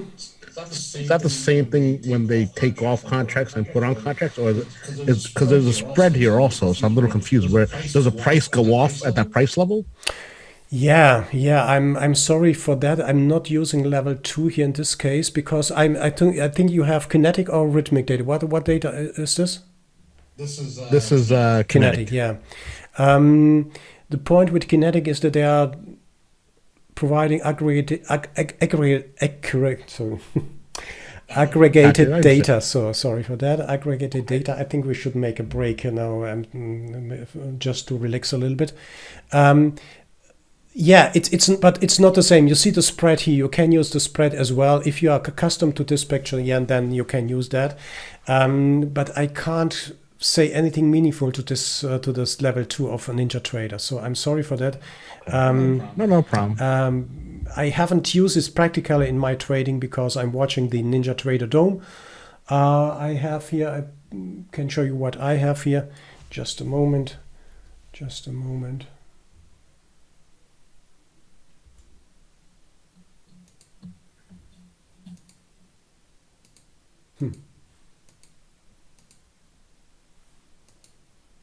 This doesn't work. So I don't know.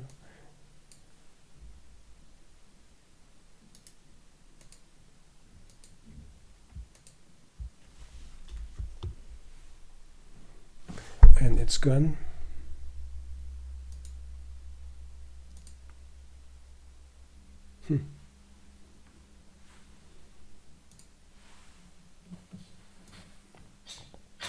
That's what I have here on Superdome on NinjaTrader. I have Jigsaw, but I didn't start the Jigsaw as well.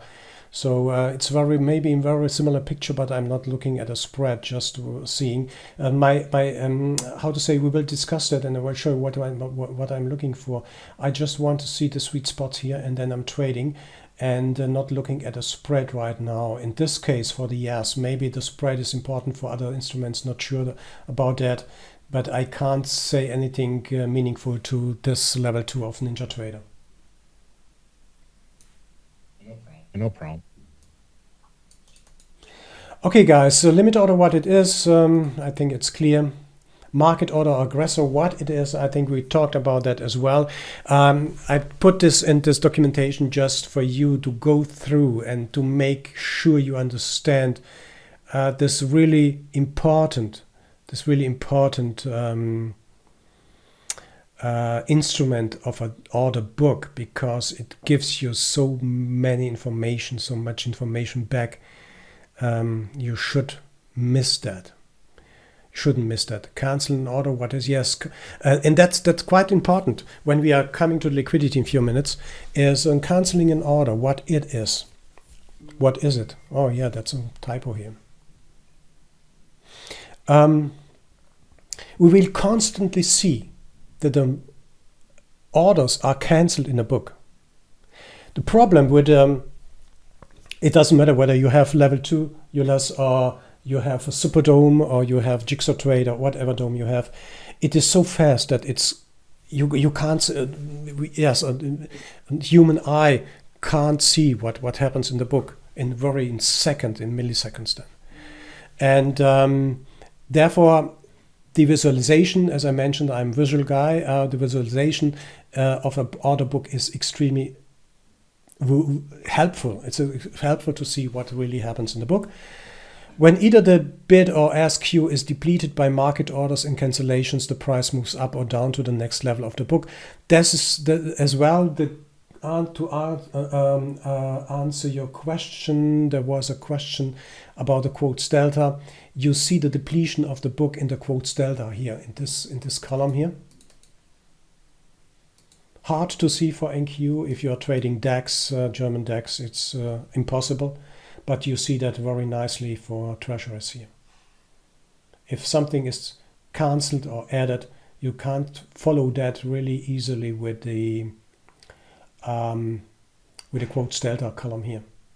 So quotes delta, nothing new really. It's called quotes delta. I think Jigsaw is calling it a little bit differently. And don't snap. It's a snapshot column in Jigsaw.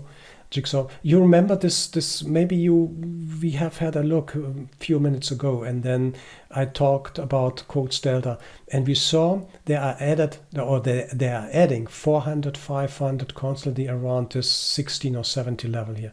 Can't remember that anymore, but in this case, it's really worthwhile and meaningful and important to have this quotes delta, because it shows you with this instrument that they are supporting this level. And when a level is supported, be sure maybe that this price will stall or come to a break or need a pause, or maybe even comes to an end. That's the meaning of the quotes delta. It's, as mentioned, it's hard to follow in very, very fast instruments, or for very fast instruments.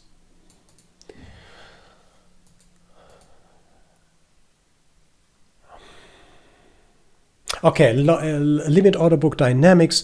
I would like to skip that, because the only exception is if you have questions, because I put this into the documentation for you on own knowledge, to come back to get a very quick overview about the limit order book, how it is built, and about the dynamics.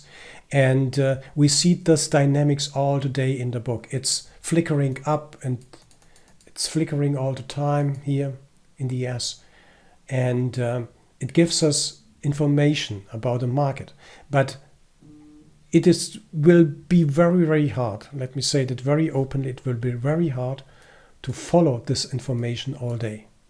You can't watch these numbers going up and down, but for maybe for 5-10 minutes, okay, but not a whole day, in my opinion. So it gives us information. We understand the auction, we understand the auction process, but we need look here. What happens? They added 1,000 contracts at 84.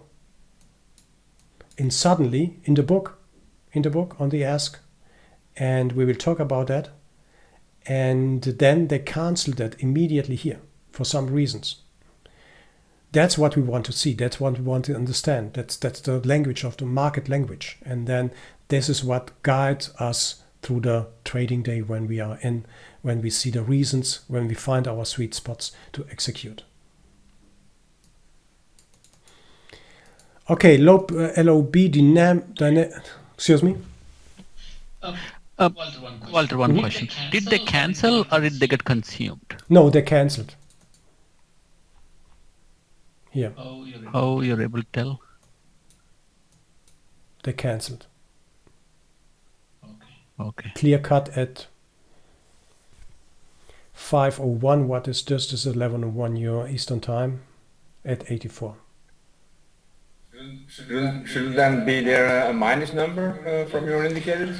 Um, I see that all the time. yeah, when I yeah, follow yeah, your- yeah, yeah.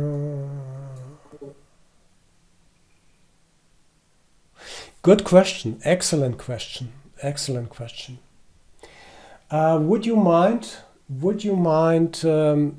make a notice and send it to support@ttwtrader.com? It would be very helpful because you are right. You are right. We did it for the relative liquidity. We will talk about relative liquidity. So when relative liquidity comes in the book, I don't see anything right now here.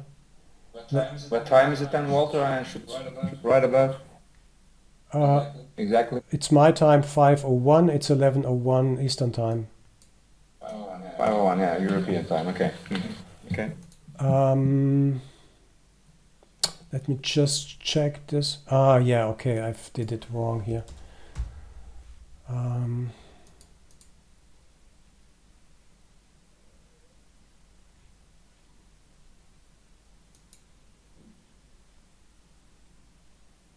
Oh yeah, okay, I have had the wrong number. You see, we will talk about this changes in the book. It's impossible to see that in the dome. Therefore, we added this guide for everyone who wants to see that and understand. We will talk about that maybe today or tomorrow. We will see that. Okay, dome on chart. Yes, that's exactly what I have here, and I would encourage you really to put it on your chart. It doesn't cost you it costs you nothing, but it gives you the maximum of inspiration, of course, and information as well. Hey Walter, this is Frank Frank. again. I think the reason you can tell that it's cut off and not consumed is because if I'm understanding Bookmap correctly, you would see dots that are actually touching that line showing consumption, but you actually see a break. Yes. And because of that break, you know that it was canceled versus consumed. Yes. I think isn't that the way Bookmap Yeah. works? Let's just take a minute for this what we talked about here. 84, and therefore guys, you will see how great the idea of a dome is. You will see that. Look here, 4684 even. 4684 even. Here. You see what we have in the book. 158, and currently at that moment when I slid this the workspace towards right, we have 223 traded at 4684 even. You see that? Everyone with me on board right now. We will make a short coffee break So be with me for the next few minutes. We'll take a coffee break right now. So 46.84. And now go back. Now slide the workspace towards 84. And you see what happens here. That's the point. You know, when you are, the Bookmap has an invaluable function that's recording. I encourage you to record every day, every session, your instrument, stock, future, whatever it is, it doesn't matter. And then have a look here, it's 46.84. 46.84, and you read 1,213 contracts on Ask.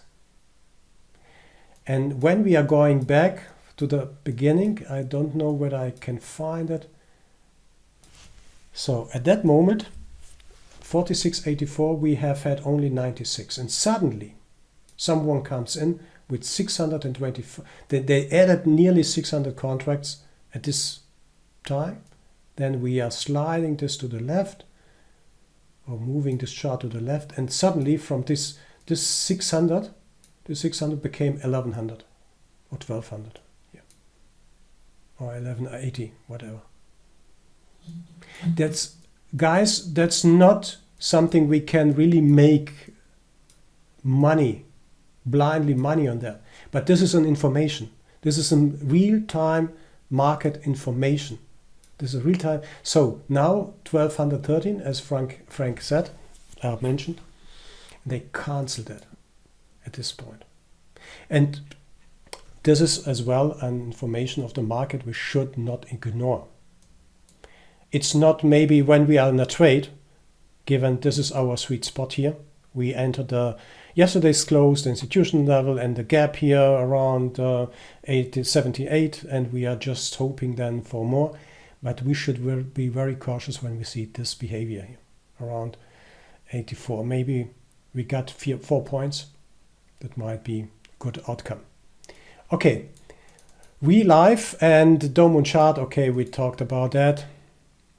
And before we proceed with liquidity, volume, price, dynamics, and so on, I would suggest to make a break, okay?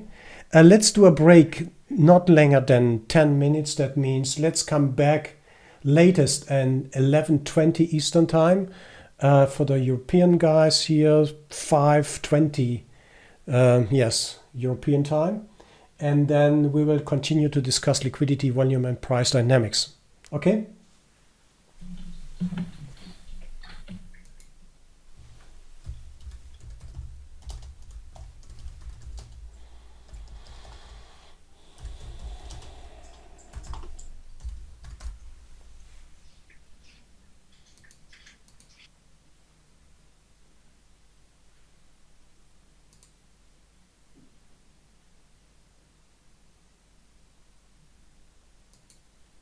When we talked about the goals of the seminar, I just wanted to make my goal is to show you how you can be confident in your trading.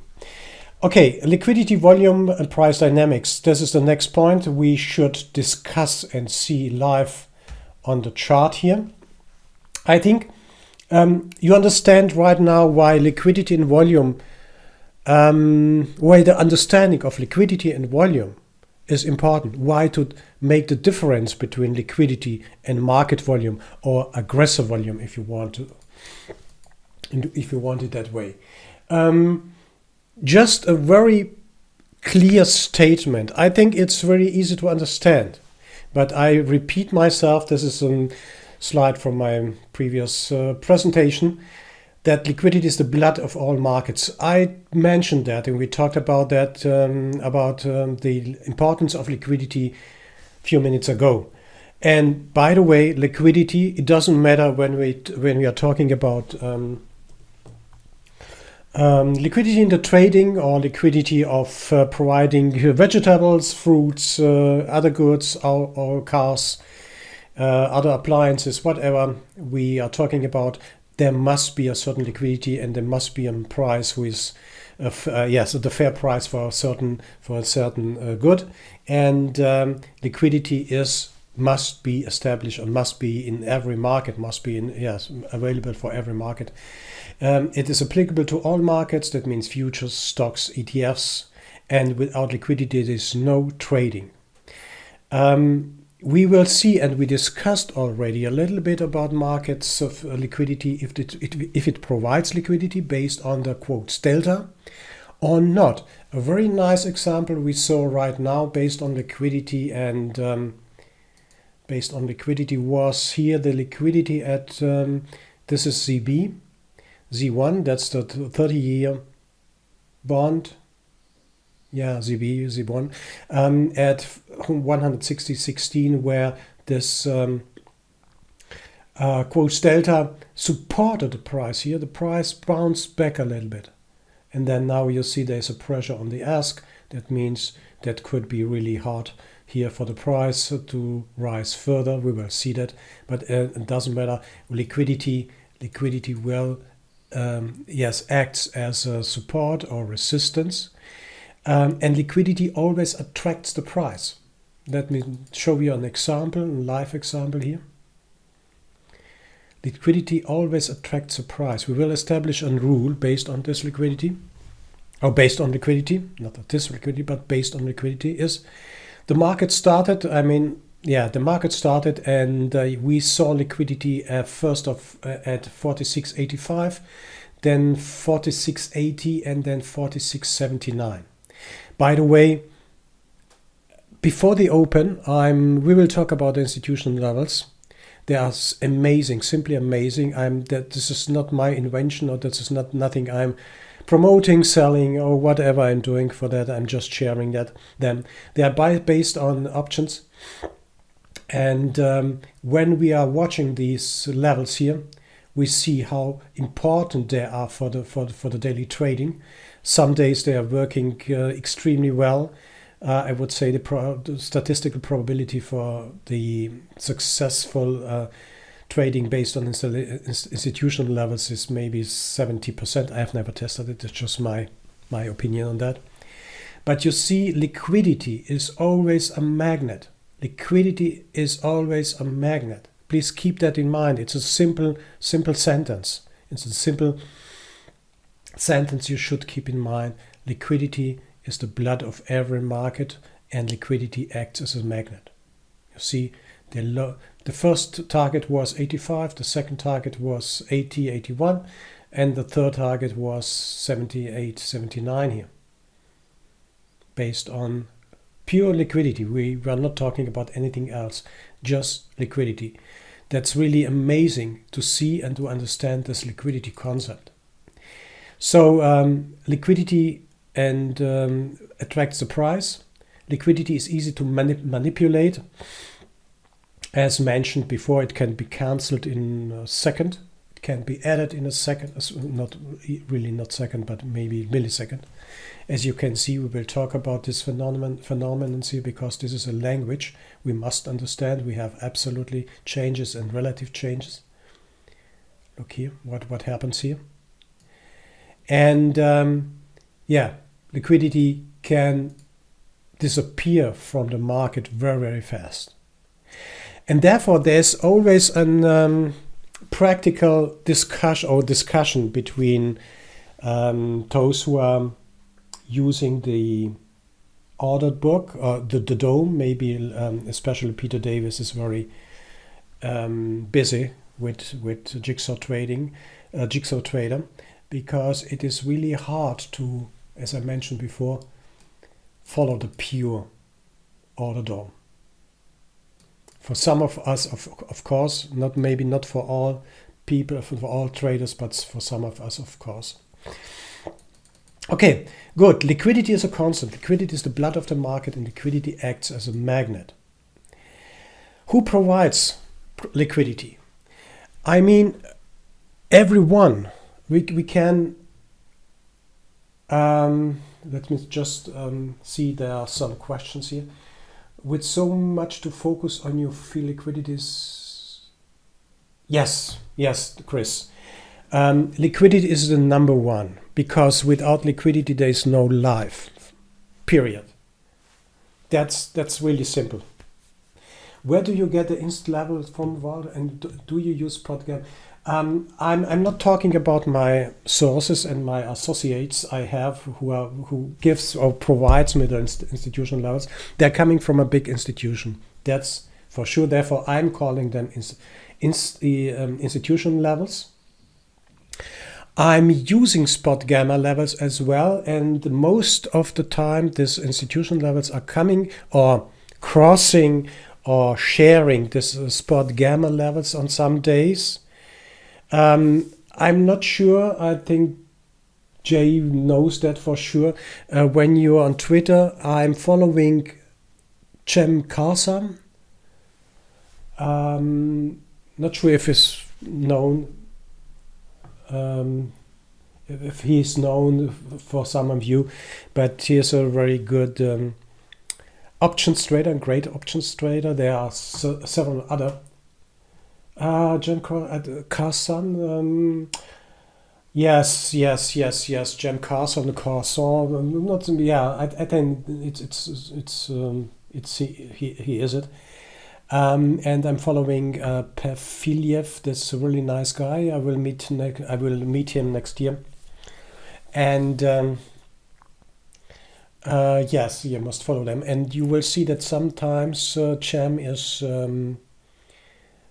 is providing some levels or posting some levels.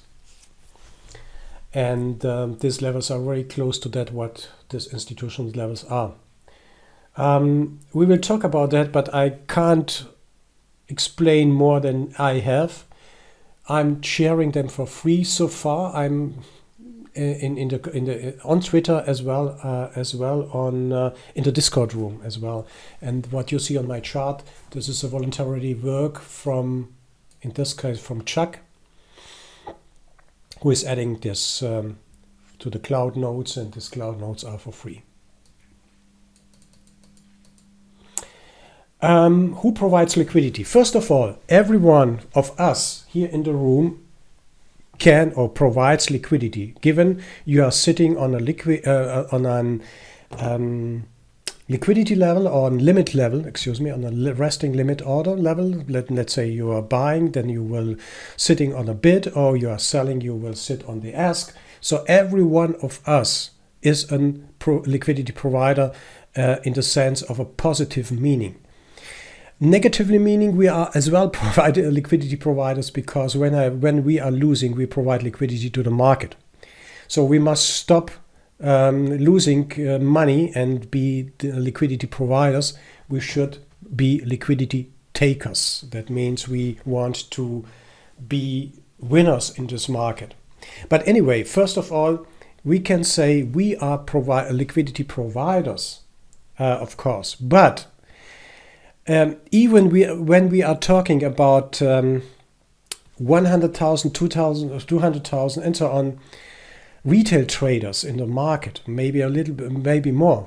So they are split in between different market stocks, future markets, and so on. It is for sure not enough to provide all the liquidity we need to get first the best fill and to exit the market without any slippage. That means we need to have a sound and good liquidity in every market, and that's the goal and the task of option market makers, because they make it possible for hedge fund, pension funds, portfolio managers, and other market players to trade their option against the option market makers. They are providing this thousands and thousands and not millions of contracts, whatever we need for different markets. So these big option market makers are playing in completely different play. What we are doing here, we are retail traders. And what we are doing here during this seminar and the next days and the next weeks is to understand the market mechanics and try to find the best, yes, I'm calling it the sweet spots. I love this expression, sweet spots, for us to trade either in day trading or to make money in day trading, or to to hold a trade maybe during a few days. So that's possible, but that's possible for sure. That's feasible. Yeah, of course, it depends on your market view. Of course, that's important. But we want to we want to trade the market. We can't provide 500 million, at least I can't, 500 millions of to sell into shares or to buying to make my delta to keep my delta neutral. I'm not in the position to do that. I'm sure some other hedge funds are even not in the position to do this. Even the pension funds and other funds which are around here. So we rely on this big guys in the market who really provides this liquidity to us, and this big player is this option market makers. Let's call it a big player. There are for sure different big players in the market. They provide this market makers and hedge their residual exposure. So if we are thinking metaphorically, we can say that this big player represents all dealers and market makers in the SP 500 option markets. And hedging of options is mainly done in the SPX. We will talk about later on tomorrow, or maybe on Wednesday as well, and stock market. But this hedging has an impact on the E-mini futures as well. So be sure that we rely on other players in the market who has more who are better informed than we, who has better weapons, who are strategically better positioned than we are. So at least I'm not in the position to, as mentioned, to play and to trade 500,000 contracts a day.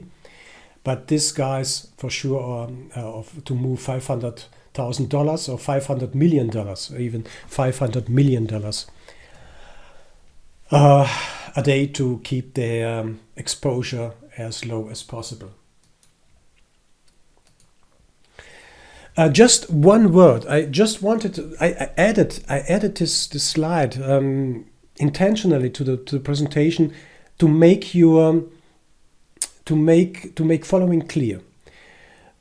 When I started with Pesavento and Bryce Gilmore, then these guys have been traded, were trading the harmonical patterns for years. That means they have been in the market in 60s and 70s. And they told me, or I learned from them, that at a certain time, I don't know whether it was the 80s or whatever years it was, they have to trade the cash market, the SPX cash market. And that means they have to, for every contract they are buying or selling, they have to pay, I think it was $500 a turnaround. $500 a turnaround. In other words, not everyone was in the position to trade the SPX or the cash future, because it was so big, it was so enormous. So you have had to have a lot of money to trade a contract in the SPX future. That's maybe also if we come together and for a beer or whatever and discuss why is Elliott Waves is not working today, not so as it worked 20, 30 years ago, or Mr. Elliott and the others who had brilliant ideas in the 20s and 30s. This techniques doesn't work reliably anymore because the market is fast, the market changed very fast, and that's simply the reason why these techniques are not reliable anymore. The idea to add this just to bring it to your attention is that the contract was the CME at the E-mini, and E stands for electronically traded future, that was introduced in 97. And the idea was to open the market, this trading market, for the normal people, for us, for the retail traders. Because the SP contract became too large for many small traders. And the E-mini quickly became the most popular equity index future contract in the world. Then the Nasdaq came up, mid-cap 400, and so on. You name it. And I think it is really not hard to understand why they opened the market. What do you think? Why they reduced the value of the SPX to the E-mini, and today we have the micro. Come on, guy. They needed liquidity. Liquidity, and what else? When you think about this industry, so the exchanges, this is a multi-billion-dollar industry. And I tell you what, every cent counts for them. Every single cent. Commissions, right? They want to make money. They want to make us to pay commissions to them. They want to make us. They are selling information like data feeds or data. No, not data feed, but data. They are demanding 1 small cent for every turnaround. And you can imagine that opening the market to the E-mini and now the micro is nothing wrong. It's great. But guys, we are the prey. Be sure we are the prey, and we want no longer to be the prey in this business. That's what we should try to achieve this week, and hopefully I can help you to achieve this goal this week. So be sure that the opening the markets, Frank. Opening the markets for us, for the retail traders, is simply luring us in. Look at the crypto market, how insane this crypto market is. That simply, watch the, what was the stock? The I think it was GameStop.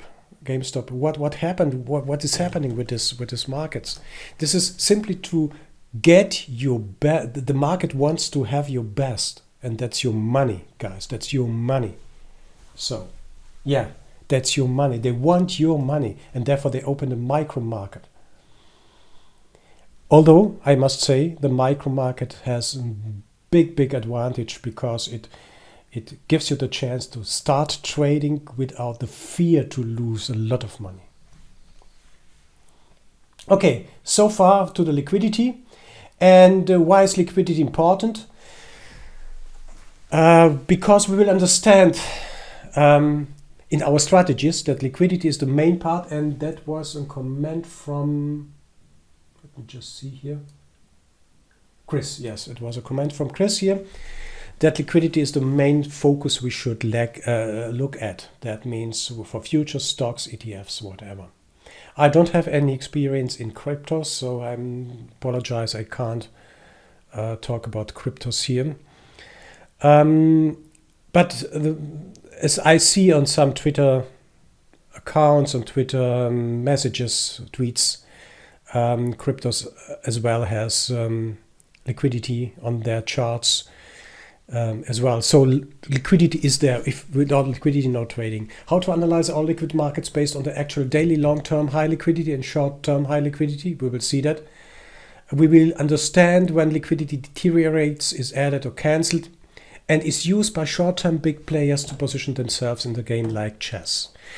That's quite important. Maybe you are following me on Discord, in our Discord room, TDW Trader, and Doug is a friend, and he is just commenting the market perspective and view from his view, how he sees the market, and he's sometimes saying, okay, watch 70, watch 75, watch 40. Maybe you can remember if you're following or you are part in our channel. And excuse me. And that's because some big players are just canceling, adding. Look here.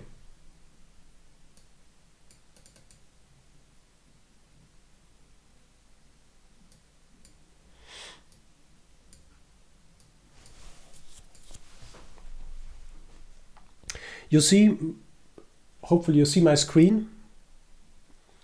46.90. We have had 100 here added at 46.90. Then suddenly we have added, we see an addition on chart here at 46.70 plus 75. Then we see 60 cancelled, that was for sure before. Then added 50 here at 85. Cancelled 50, added 300 here. Guys, ladies and gentlemen, look here, 64. This is a language. Maybe some of you are following National Geographic Channel, and then maybe when you watching their channel, there are some nice documentations about humpback whales, and how they are communicating in between. Simply they are communicating by, I don't know, singing, sending a sound, and that's what you can see on chart. That's a part of the liquidity tracker, and therefore I see that's really the Trade Finder is a genius tool when you understand what to look at and what to see. So the cancel, look here, they cancel immediately 50 and added here 64. This is at least not me. Or maybe some of us who are really in the position to add and add silently or hidden orders in the book, 50, 60 or whatever. This is a strategical approach from someone, whoever it is. It is hard to discuss. You can call it a big player, small player, he, she, it, diverse, or whatever you want to call them. And they are placing their orders around in the book here. If something happens like this fast drop down here, what it was, I don't know, I haven't listened, maybe there was a message or whatever, I don't know, it doesn't matter. Then you see how they are positioning themselves here in the book. It doesn't mean that they want to be or will get hit here, but it's most likely that maybe the 64 are traded at 67 because of the volume here.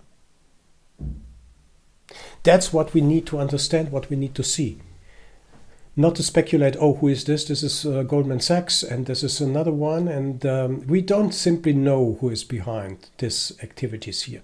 We can't only add one and one and one and see what might happen or what is going to happen. You see liquidity here, you see liquidity here, you see liquidity there.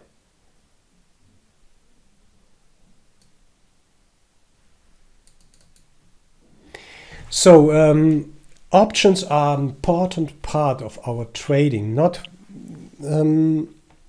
that we are. Maybe some of you are trading options. No, to me, I'm going back to the questions here. Was there anything on Bookmap or your tools that might have? Yeah, I got one Yes. question, Walter.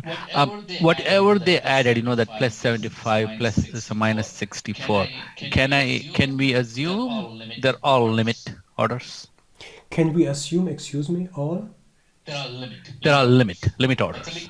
That's Yes, liquidity. yes. So it's all they are all. So they are not market Yes. orders. They are all Yes. limit. Yes. Okay. Let's see if we can see that. Yeah. 46.70 was 199. Oh, yes, 199. Let me see.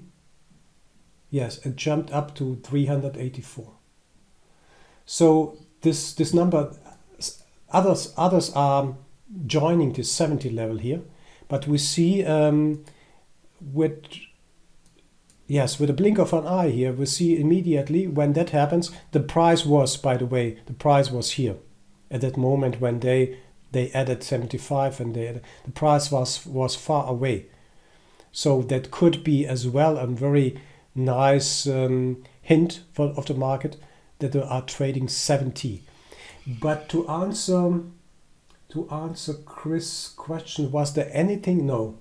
On book or your tools that might have predicted this drop? No, there was nothing. what we we didn't spot that, but we can see back the market volume increased here dramatically. That's what we could maybe see here. I'm recording this event here. That that could be a point where we see that they broke to this, they absorbed this level here at 79, and they broke to this level here. But there was no sign before for anything that this mark is going to drop so hard at this time, 11:41 Eastern time here. There was no hint. What we can do in this case is just watching, look here, this high market volume, 3,800 right now.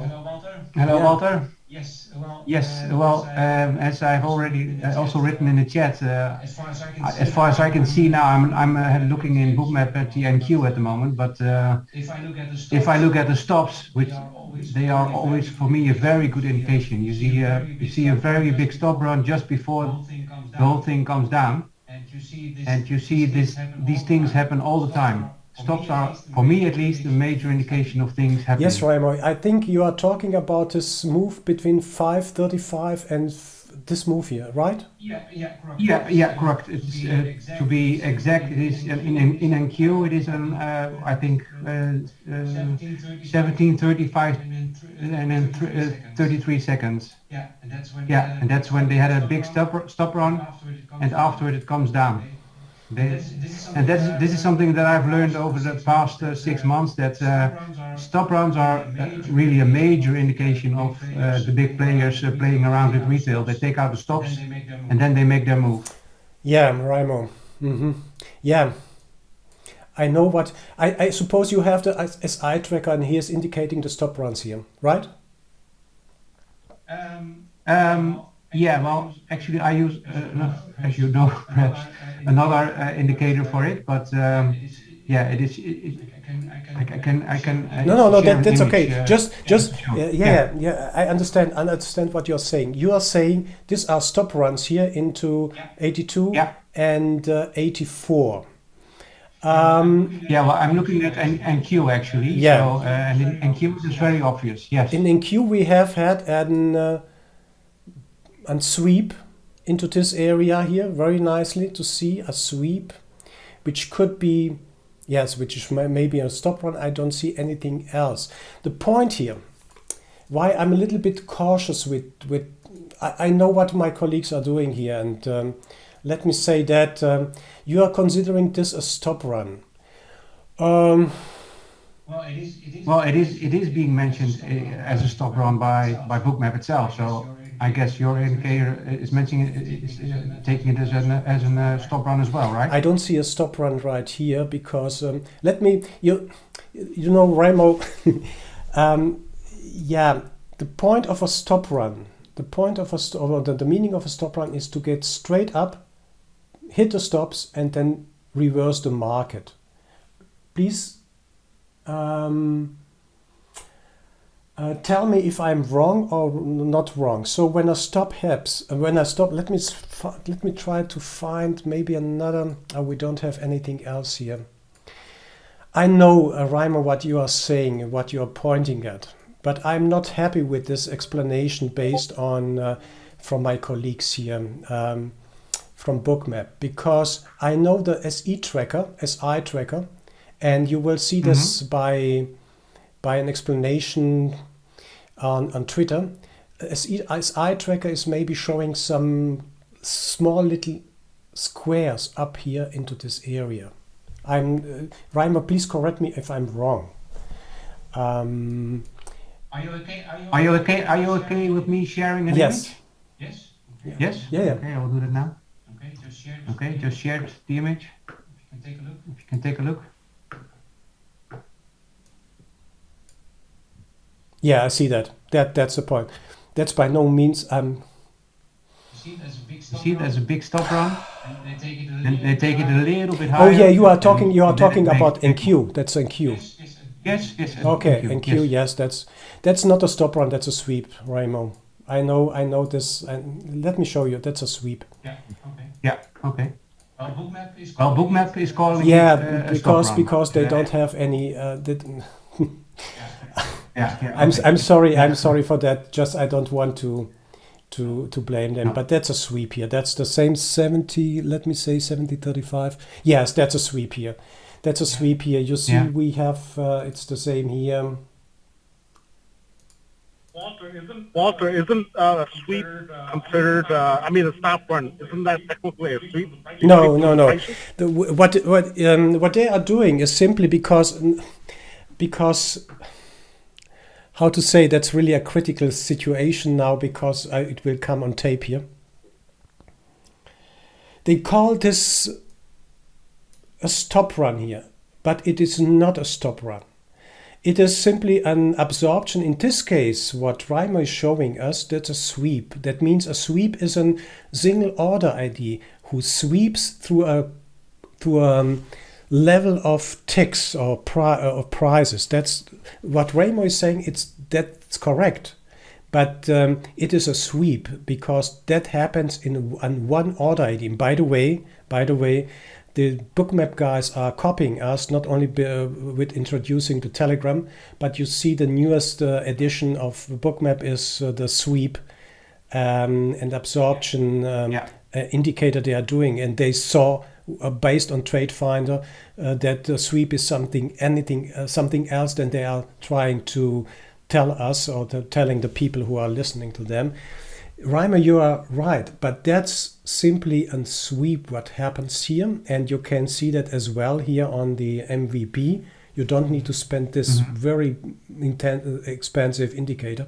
You said it here, and the TradeFinder is saying that's a sweep. That means this is we'll talk about sweeps in a moment. We will talk about sweeps in a moment. Yes. That's an absorption, and when absorption happens, there happens exhaustion. It's not at the top. What's a little bit more, it doesn't matter. But you are right. My view, and I want to tell you simply my opinion on that, is let me say it in other words. My understanding and my experience with stop runs is that you are going to hit, to go against the market. I don't have a very nice example right now. I don't have a nice example, a good example. You're going against the market, and then this 2-point up move or 2-point down move triggers stop, because retail stops are mostly 2 or 3 points. Let me say 3 points. So the market triggers the stops in a very fast up move. And then what happens when the stops are triggered? Yes, it should come down. Yes. In this case, Yes, instantly. yes, absolutely. Yes, that's the point. They are coming down. So they are, when you want to trigger the stops, you want to get the opposite move, but you need some acceleration of this move. And then these stops are simply executed market, and that moves the market very fast from the triggered stops here. That's exactly. So, and that happens. We can see that, but I don't agree with Bookmap, because I'm sure they don't have any clue what a stop run is. So, and what I wanted to say at this all of tape, I think I should cut out this from the tape here. Now what happens is following. They are using the SI tracker, and the SI tracker shows some small little squares here. Let me say where you see my cursor, and that they are calling, as my colleague Doug P is calling that, a stop run. But please keep always in mind, Bookmap is aggregating data. These are all aggregated data here. If you want to see if this is a stop run, you have to zoom in. So we see here, and this was a very nice iceberg of 300 here as well here. In NQ we see this stop run where it was. Very good point. It's always an attention sign. Be very cautious with that. And in ES or in every bookmap chart, don't believe that. Zoom in and see what happens. We will talk about sweeps in hopefully today or latest tomorrow. And you will see what I mean by stop runs or by sweeps, why they are important. Because this is by no way a stop run, because this is simply volume traded up. So they started at 82 and they traded, you see the time scale here. They needed 35, 1 minute to trade into 83, and then the next one, I don't know, here. That's the time. And when you zoom in, it's simply traded volume. There's nothing surprisingly here, nothing, really nothing. Yes, but this is the ES one, yes, not the yes, NQ that's the anymore. ES. And the AQ, let's drill into a Q here. This is the sweep, we call it the sweep, and then the market accelerates a little bit more. If this is a stop run, then the market would trade back down, but it does not trade back down. It trades simply up, goes a little bit further up and comes to a stop. That's a kind of exhaustion here in the market, because there are no more buyers who are willing to lift the offer at 195, and then the market slowly break down or trade it lower, because simply there are no more buyers at this point. So I'm and then drop down. If you can use it, of course. What you're saying is okay. That was a stop run. We call it a sweep, and then there are run out of buyers here at 190. I'm very cautious with that what my friends at Bookmap are telling the people, and when I see this on Twitter, I'm showering a little bit, because I'm sure if you want to see that, zoom in and see what really happens. We will see this. We will have this discussion with the sweeps here. So that's the point. The question is, let me just go back, Raimo. Give me a second. Oh, just lower highs. Raimo, there was there was a traded iceberg on NQ. We saw a sweep. MBO stop date. I don't know what you mean, Chris.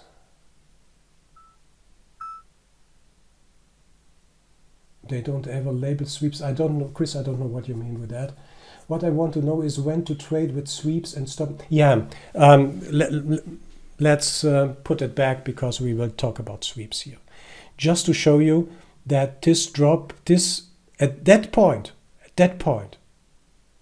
I mean, hindsight, everything is explainable in hindsight, but at that point, you see sweep in NQ, you see high traded volume 81, and the price goes up. At that point, never, no one will know that the market breaks down so hard.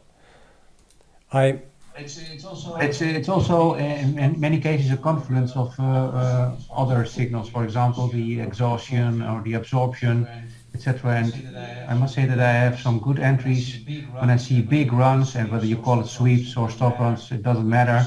But if you see some big buys coming in, some big sells coming in, together with the absorption, etc., then you, in a lot of cases, then you see some big moves. I understand so that was actually. We will talk about this phenomenon in very, very shortly. So let's keep up this discussion when we talk about sweeps and volume spikes. We cancel the expression stop run, because volume spikes are better to understand, and they are going in the same direction. So maybe we will find something, but let's keep let's stop the discussion. We will come back when we talk about sweeps. Okay. Okay, good. What I want to know is when to trade with sweeps and stop runs.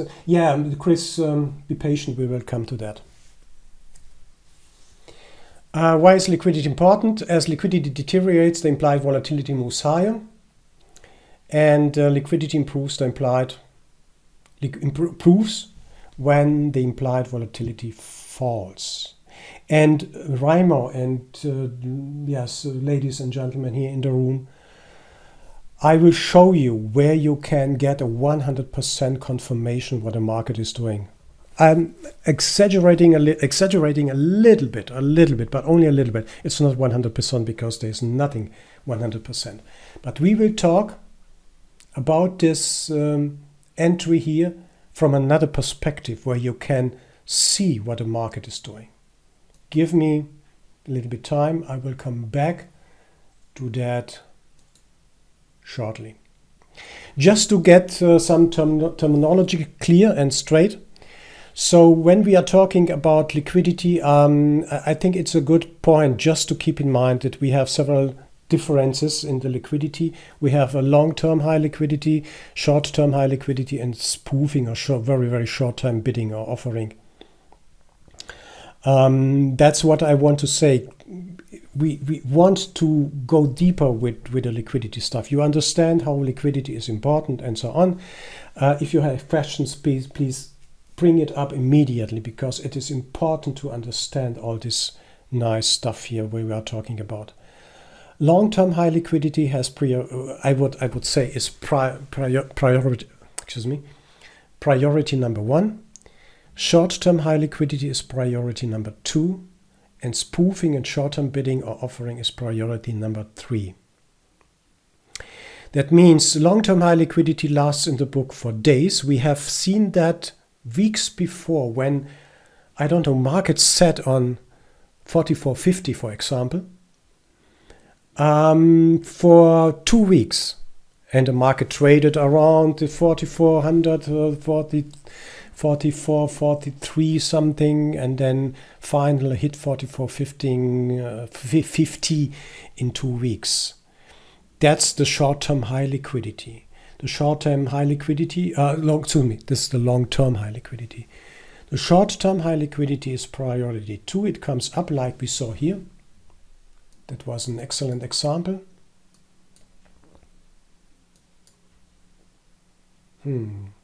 I think this one here. That one where we talked about, I think it was cancelled. I think it was here. This is the short-term high liquidity. They bring up massive liquidity in the book. Oh no, that was this one here. This one at 84 even. So, and then cancel that.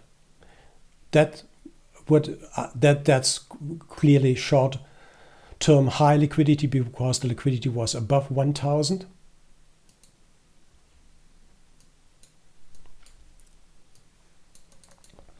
And spoofing and such small liquidity which comes up very, very quickly in the book and remains only a few minutes in the book and then disappears from the book. Just to keep it in mind, we should look for the bigger liquidity when we prepare for the day. And then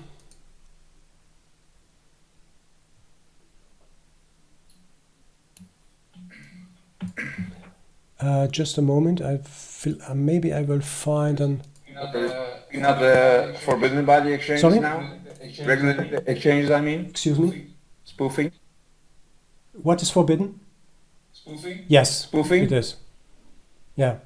So when I'm preparing for the day, I'm just watching the overall picture here. And then I'm seeing that there's more liquidity on the upside here. It's 4,700, but there's as well as liquidity at 46.75.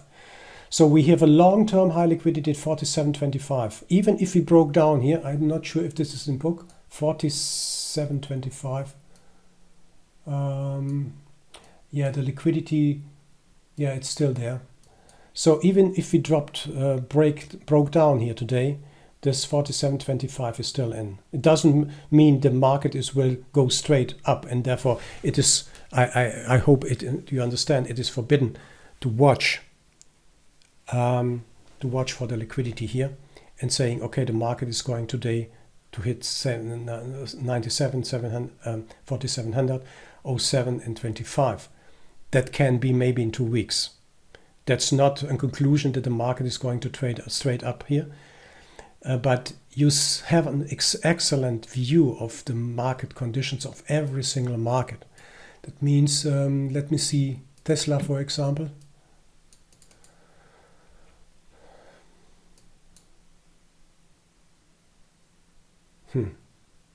Yeah, very clear picture of a stock.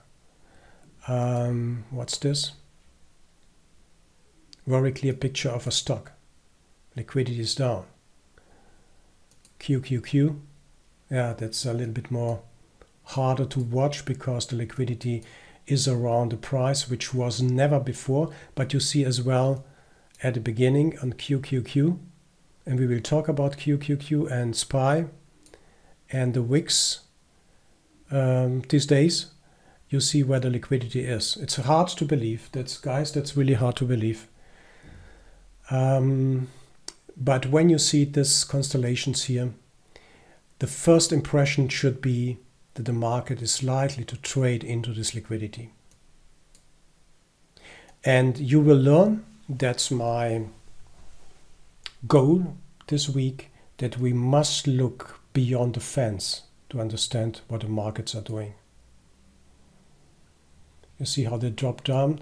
Even if you watch the QQQ, you can use and you must use the correlated markets. Just keep this smaller here. You must use the correlated markets to get a complete picture of that what you are trading. If you don't get, you are lost. Good, that's QQQ. We saw Tesla based on liquidity. Walter, in QQQ, can you go back to QQQ, please? Those blue or blues, small blues liquidity, blue lines. Yeah. I believe is that No. spoofing? They're coming in. No, that's not spoofing. That's simply they are playing with this liquidity here. I just switched off this the hidden liquidity changes because it's too much. So the point here, what we see here right now in ES, let me show you that. I don't know whether we see this today.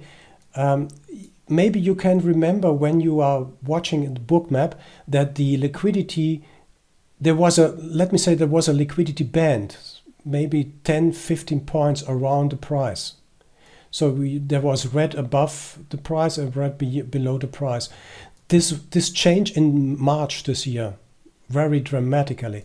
Until then, we have very clear picture that was a liquidity here and there was a liquidity there, and everything worked fine.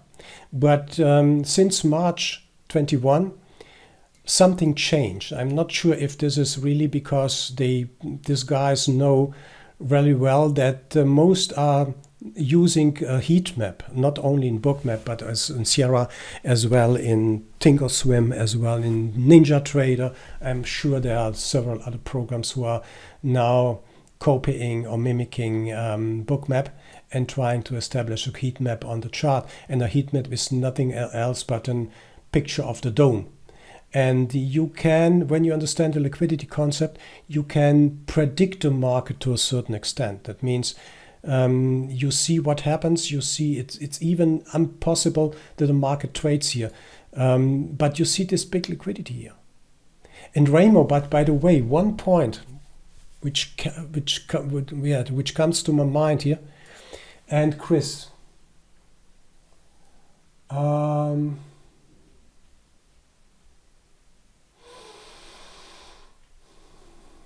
was there anything on Bookmap or your tool that might have predicted this drop? If we establish the theory that liquidity is a magnet, if we believe that, if we can prove that, then the only possible way for the market was to trade into 79. Although we have here possible liquidity at 90, but the most probable target, first target, at that moment we don't know whether it breaks down or that was a message, that was a news or whatever it was, it doesn't matter. The most probable outcome, Chris and Raymo, to me, would have been this liquidity here at 79. because market needs liquidity to transact. Market needs liquidity to transact. And this liquidity was in the book for since here. What is this? 10:10 Eastern Time. You see how they added liquidity at 75, even if the market traded into 84, 85. It's hard to believe, guys, I know that. It's hard to believe. We are relying on microstructure here and see what the microstructure is telling me or telling us. But the liquidity was there at 79 and the liquidity was there at 75. So if the theory is right, that market needs liquidity to transact, then that will have been the trades, the targets for the day here. Some comes very nicely into this institutional level. I don't know what happens here. Yeah, as well here. Walter? Yeah. Walter? Yes, I would Yes, I would only like to add that I agree with this. If you look, for example, an hour in advance or at the open of the market, if you zoom out, you see the big and the high liquidity levels, and that's where they tend to go. And the stops are usually an indication of the spot where they might make a go for it or where it might actually break through. Sure, longer term, you always have to look at the high liquidity levels. And don't make the same mistake as I did. I lost some money with it. That just thinking, okay, I place my order to go to the level with the high liquidity, because it doesn't always work this way. But statistically, the odds are with you if you bet on it. But don't go blindly all in. Yeah, thank you, Dwight. Yeah, that's it, guys. So just it is like a map. It is like a map. So you start here and you see this might be the target, but the market makes us very hard. In other words, if you see here, okay, they must go to 70, the market must do nothing. So these are the levels of interest for today. It took 1.5 hour, more than 1.5 hour to trade into those levels. We don't know how fast this market or the move will be, how hard it will be, but it is really something we should keep in mind. And therefore I'm stressing this dome, I'm stressing the liquidity, I'm showing you how important it is to get the first impression, the overall picture. And in the second part, we will add the correlated markets to that picture. And you will see how genius this approach is. You don't need to go into micros and see, okay, there's an iceberg. This is another, Raimo, this is another discussion we will lead to controversially, because I know the opinion of my colleagues at Bookmap, and we have a different, based on our backtesting about icebergs. So there are big differences, but anyway, just we will still, Raimo, we will still be friends. Be sure. Yes, I know. Yes, I know. And one last thing I would like to add, and the rest I think will come back later on. But of course, also there are easy days and there are difficult days. Sometimes you only see liquidity above or only liquidity below, and then you know the way it's highly probably will go to. And some days you see liquidity all over the place, and then that's a hard day to trade. Absolutely. So, So go, just for your information, for your documentation, and when you're coming back, if you don't know what means LTHL, STHL, it's long-term high liquidity and short-term high liquidity, and so on. Just keep it in mind and refer to the documentation. I would like to come to the liquidity tracker, because it's the heart of the trade finder. It's not the iceberg. You know, everyone in this world, on this planet, if he is able to program, can do icebergs or program icebergs. That's really nothing special. You have to have an understanding. There are a lot of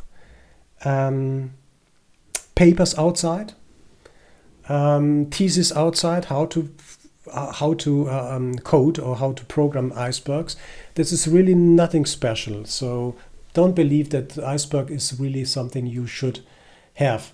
But what and therefore I'm stressing that, is that this liquidity, by the way, see this dynamic iceberg development that gives you back few points. We will talk about that. Let me make a screenshot because it's so interesting. Walter, one more observation I want to discuss on the liquidity before we move to icebergs. Can you go back to the ES again? The big move that occurred. Go to the some more to the right, please.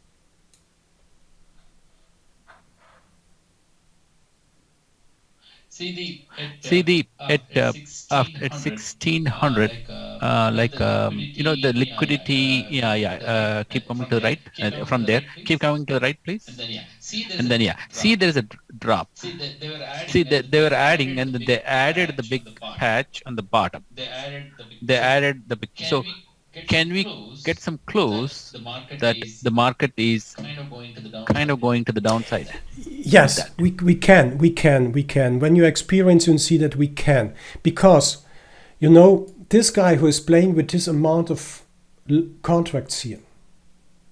Let me just see what was in the book. Therefore, the book is precious. 500 contracts, 537 contracts here. So, just let me just a moment. Let me see. You see this Bookmap introduced this, how it's called, large lot tracker.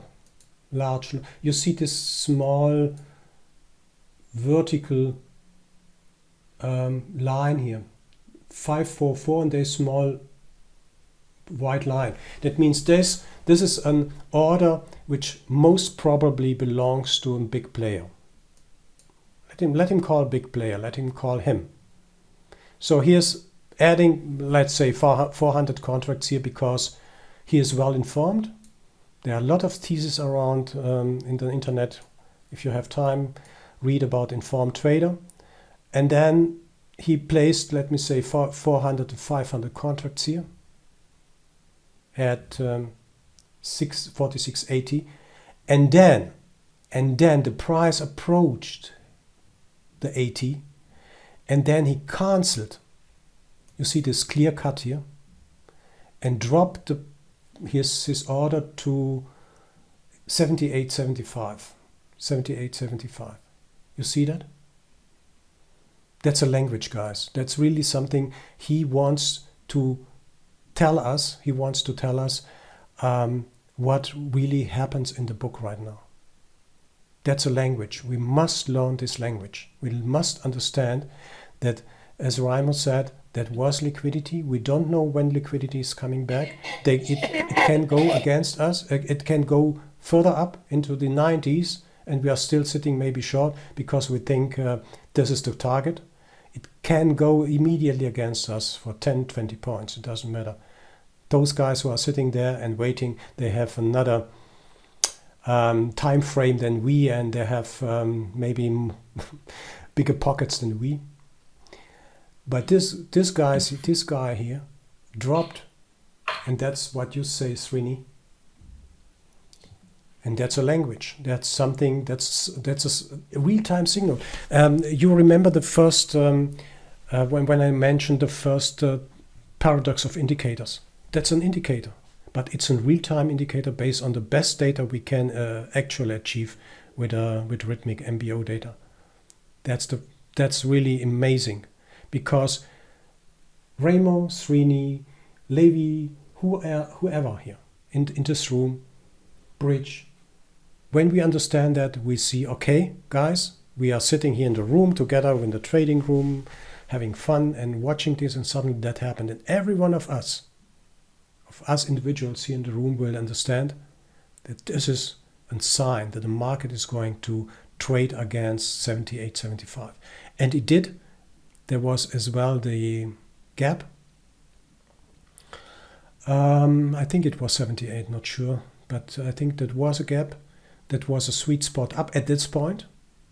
So trading up into this liquidity.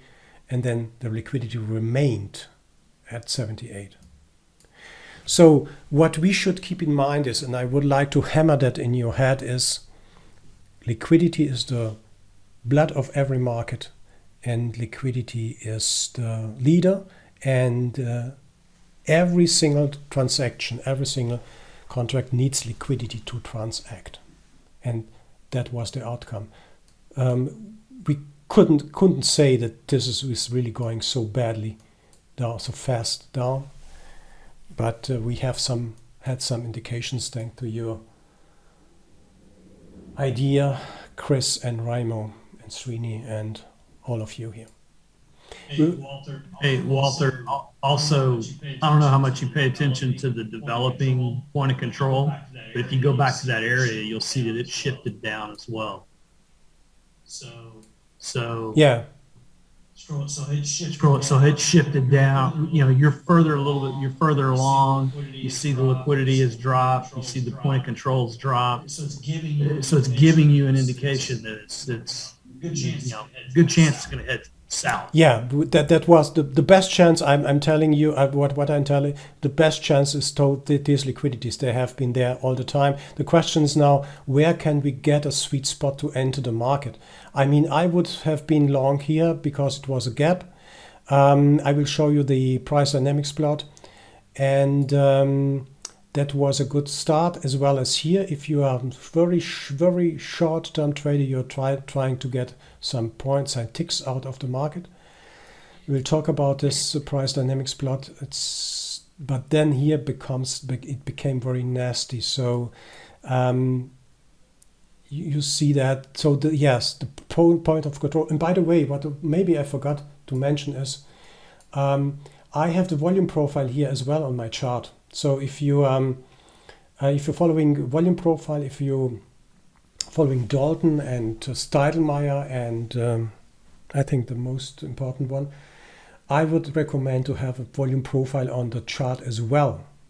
That's it's free. It costs you nothing to add a volume profile to your chart to get at least a clue where the point of control of today is. And when you know how to look at the volume profile, it's a normal distribution day, double distribution day, whatever it is, you will get the information on chart, because it's still there. You don't need to spend money for any expensive programs, since you have the only exception when you have Sierra or Ninja or whatever, it's still implemented in the program.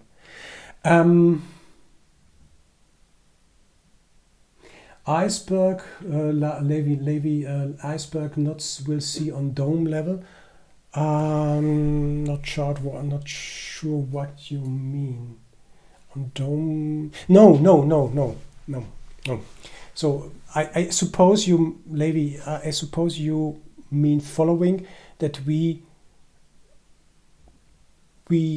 can maybe see the icebergs in the dome here. No, it's at least I don't know. I'm not aware that there's any program we would show icebergs on dome.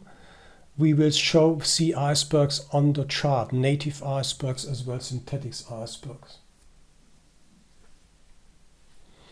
Yeah, that might be. It depends to Chris as well. I would be very cautious. We can't. We will discuss this. We need market by order data to find real icebergs.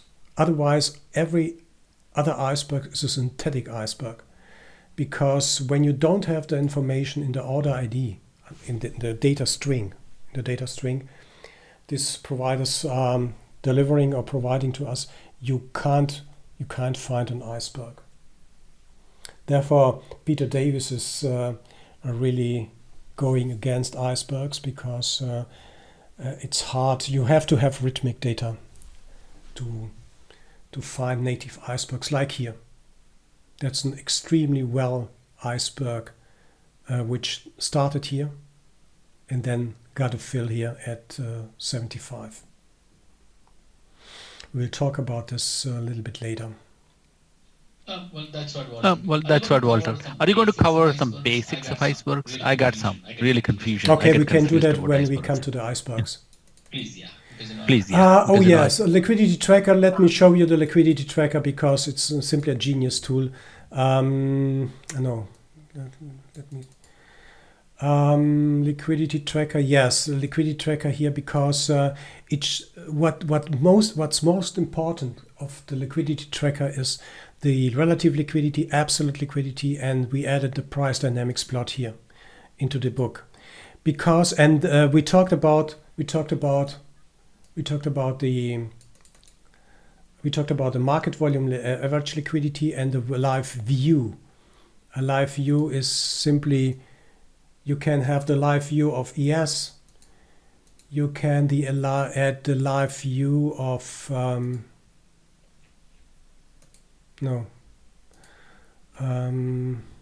NQ. You can add the live view of SPY.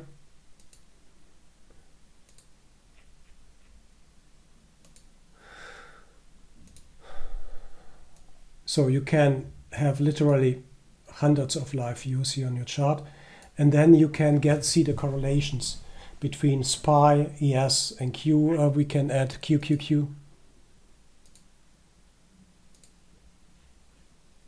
Nee, ik moet eerder volgen. Je moet eerder volgen. Oh, if you are, I have to mute you because there comes some sound through. Now you see this is part of liquidity, and you know liquidity and volume is important. Now you see very nicely how SPY behaves, how the ES behaves in correlation to the SPY. You can watch the NQ and QQQ and have an idea when QQQ is leading, then NQ will rise, and vice versa, as well SPY and ES. That's a part of the liquidity tracker. So you can have literally 10s, 20s, or whatever live views on your chart. But what's most important, we talked about that, is that we have relative liquidity and absolute liquidity here in the implemented, because we the TTW trader, TTW team, we think that this information is extremely important because it indicates, let me show you again, we talked about that, when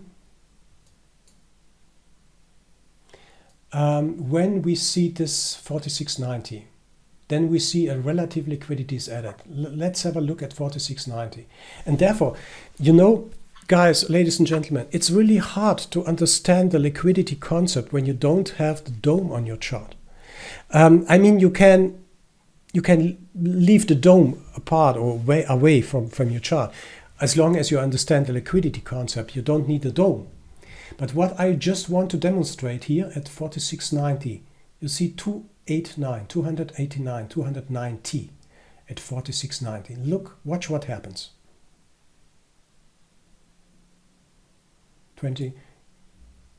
290 at 4690 here, where my cursor is. You see what happens? Bam. This 290 jumped to 390 at 4690. That's a relative liquidity change because 100 contracts have been added to 4690. What does this mean?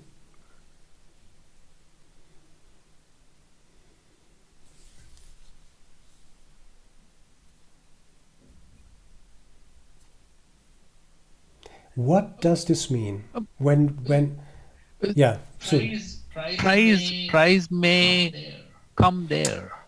Yeah, might be, but that's speculation. But what is the hard fact?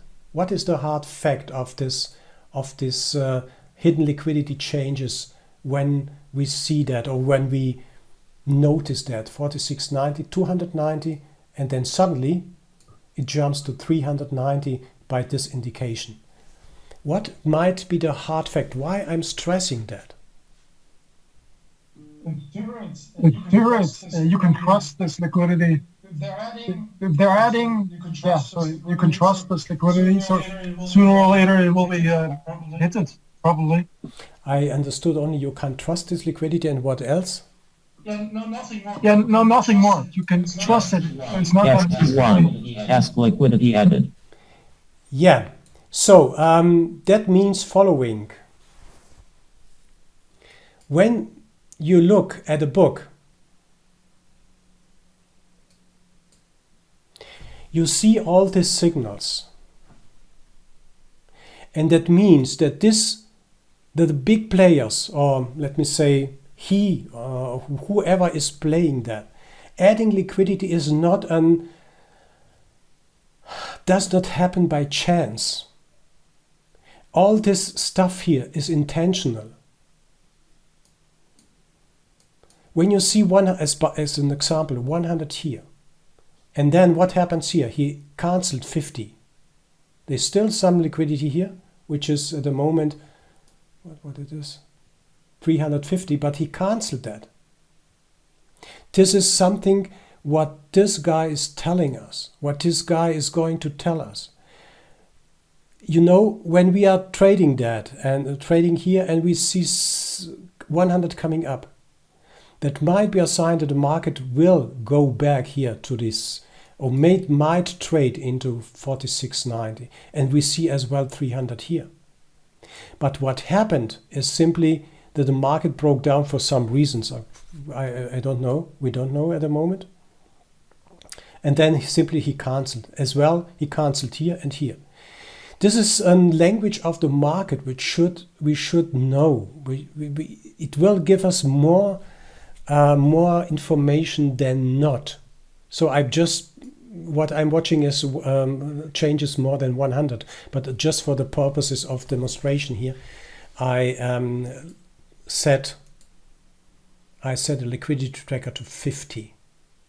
And when you are using TradeFinder, you set a liquidity tracker to 50 or 60 or 100. Then watch for the changes in the DOM which are away 20 ticks. That means 5 points from the best bid offer.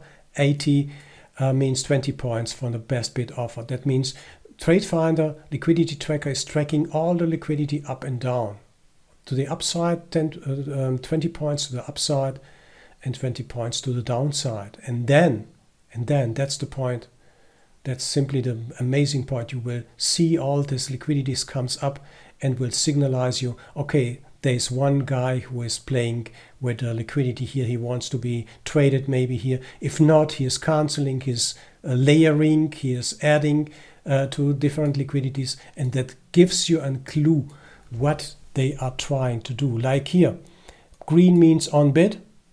Green means on bid, and that's simply support. That means if they are coming down, they most likely are supporting that. You see they're adding here and then canceling here. This is a language. This is a language you can use with a liquidity tracker, as well as the absolute liquidity is a little bit different. It's a little bit different, as we talked about right here. Yeah, that was the example here. Excellent example. Again, you have to have the DOM here. But when you see this, you know, the problem with trading, when you are staring at a chart, when you are looking, then you have the Bookmap maybe open, then here you have your NinjaTrader open, your NinjaTrader chart, 10 minutes, 60 minutes, 5 minutes, 1 minute, whatever chart you have. Then you're watching on the NinjaTrader or Sierra chart, it doesn't matter. You're watching your normal chart, and then you have Bookmap on.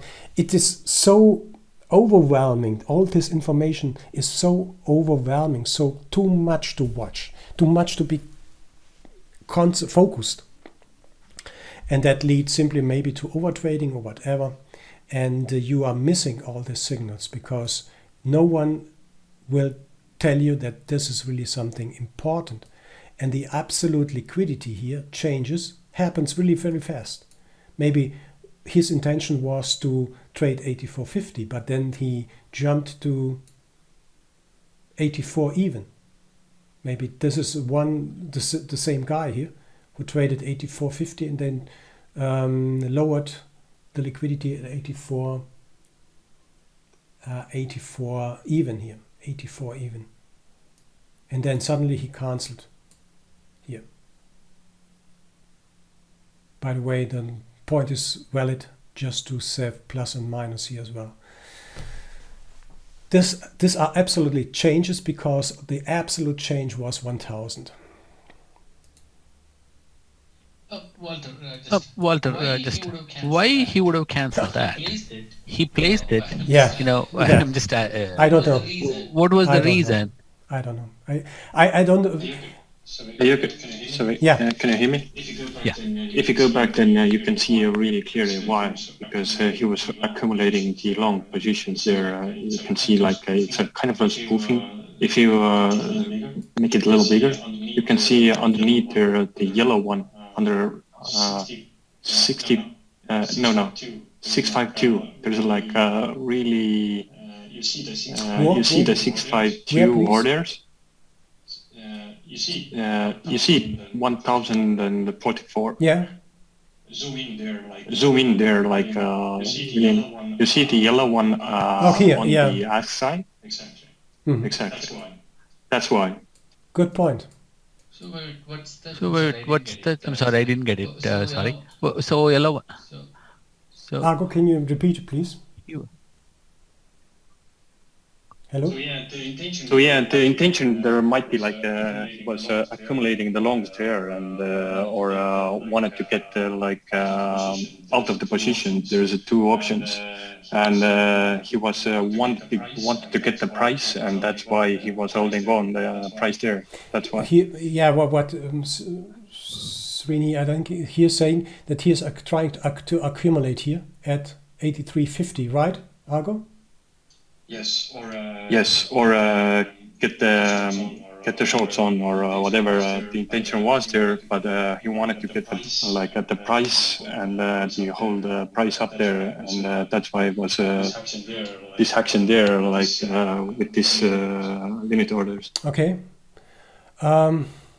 Yeah, can be. I can't comment that. So it might be. This might be. You're saying that he is accumulating, then simply lifting, trying to keep the price lower, 84, and then he wants. I understand. Maybe he wants to accumulate here at lower prices to trade him higher.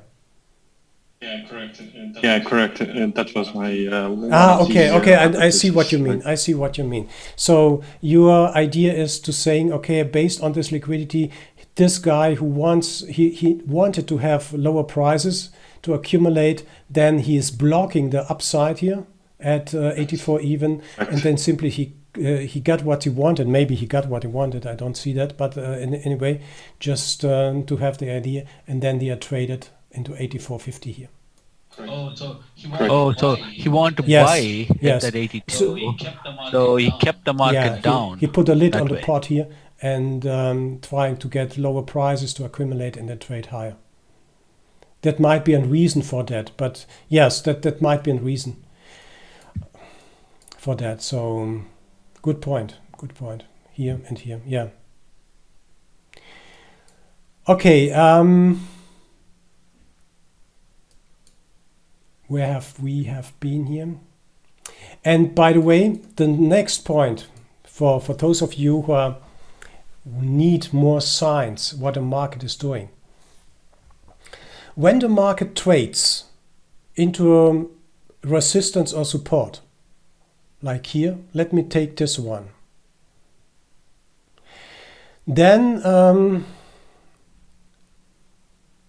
maybe Raimos, do you have here some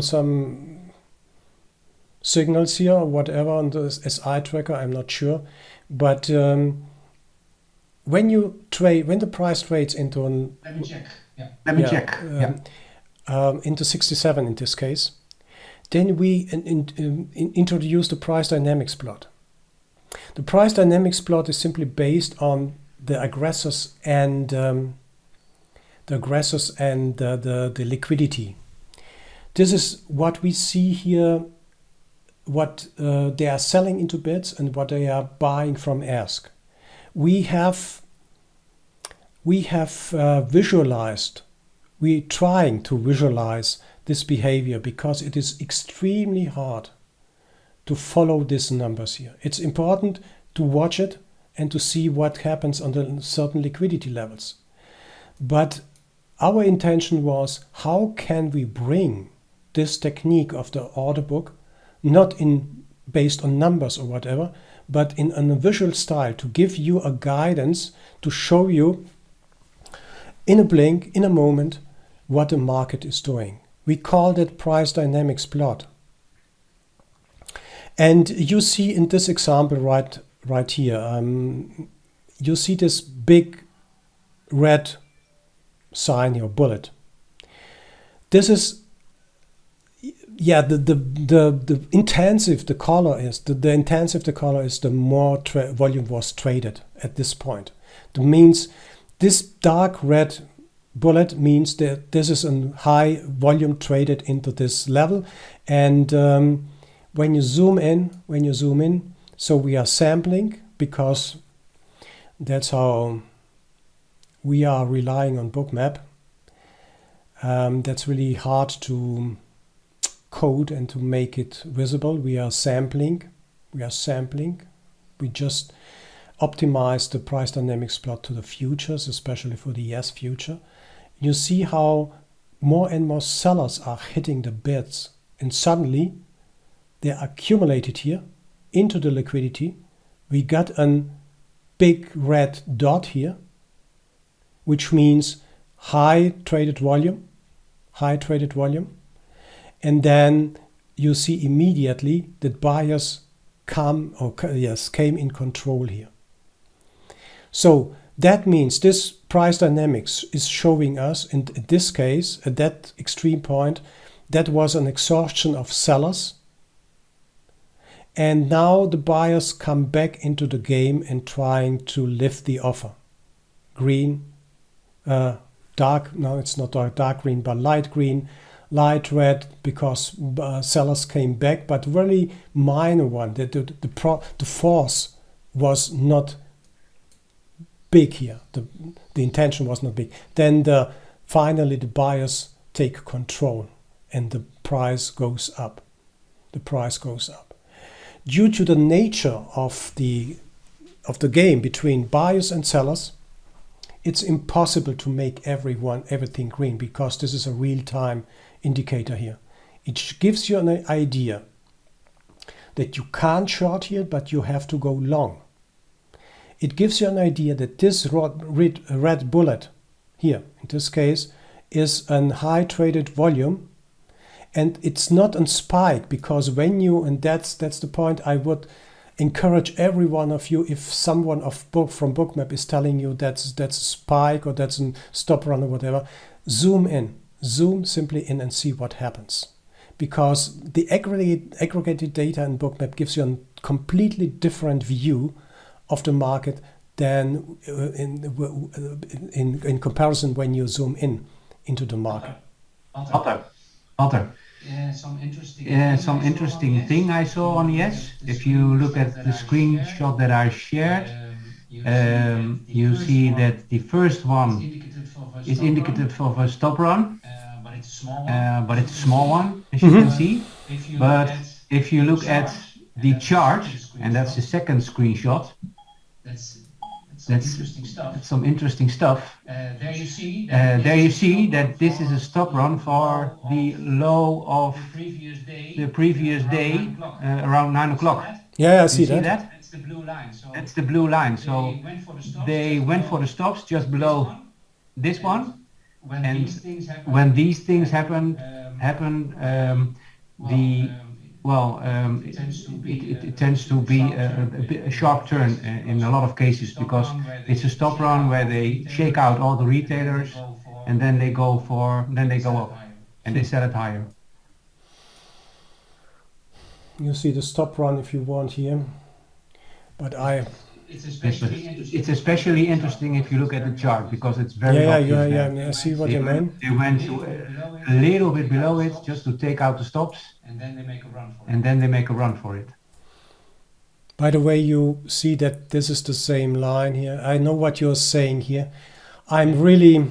Yeah, I don't want to discuss this right now. You see that this is MVB. No. I doubt... But I find the chart more interesting at this moment. Yeah. Because you just see that they go one tick, a few ticks below low of the previous day, 9 o'clock, and well, then they make the big run, the relatively big run, and that's what they do all the time. Yes. The question here is, I don't know. I don't want to argue here with the stop run. I'm very cautious with this stuff here. But anyway, I know that they are telling this is a stop run. You are looking at the 46.66 here. What is this? 46.50. Let me see it here. 60.50. There was a drop down. There was another drop down with a high volume. Yeah, it might be. So let it be. That's okay. We're with this volume spike. Let me see if we can find a volume spike for that, because it takes time. It takes 80.22 and 80.22 maybe 10 seconds or 41, which means 41 here. 22.30 and 40, that means 10 seconds. Let's see if we can find it.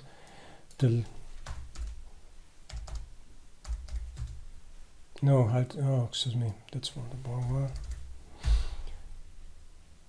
I'm just watching for the big spikes here. Let me see if we can catch that one. Price range was as well small, 68.50 to 67. Let me just find 4 ticks.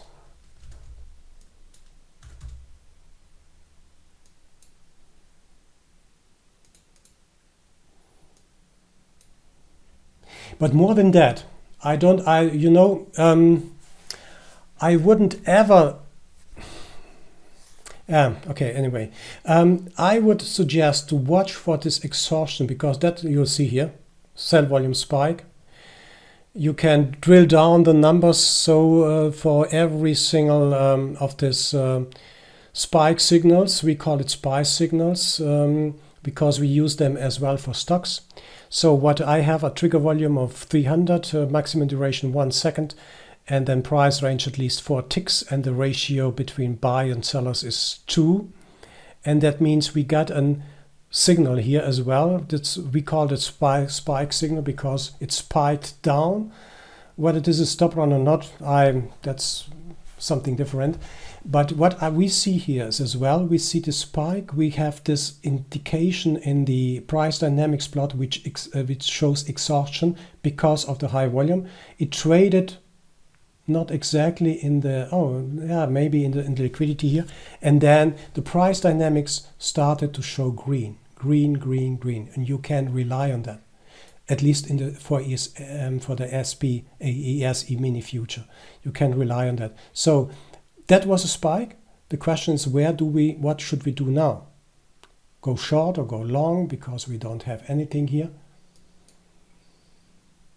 And the price dynamics is showing we have to go green. There's a small pullback. We have to go green here.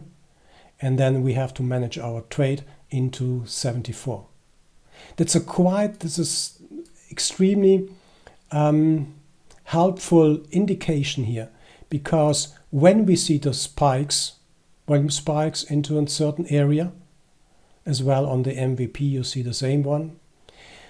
By the way, Raimo, this is coded by Sergey from our MVP, or my MVP is coded by Sergey from Bookmap. And it shows you the spike down here. You follow the price dynamics.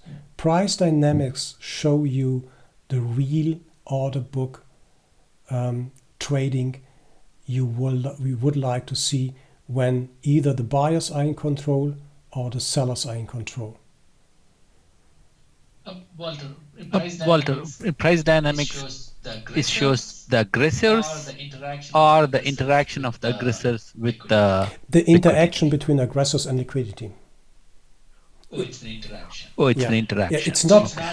So it's not like it is not like all much aggressive. No. It is the. It is the interaction between aggressors and and liquidity.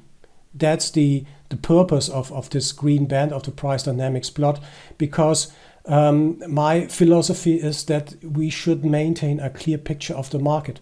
And Raimo has here stop runs based on the SE tracker. We have the volume spikes because it took several seconds to trade into this level, into this liquidity level. And then the question is, what happens next? All this, the price dynamics is a kind of exhaustion. It shows you very clear.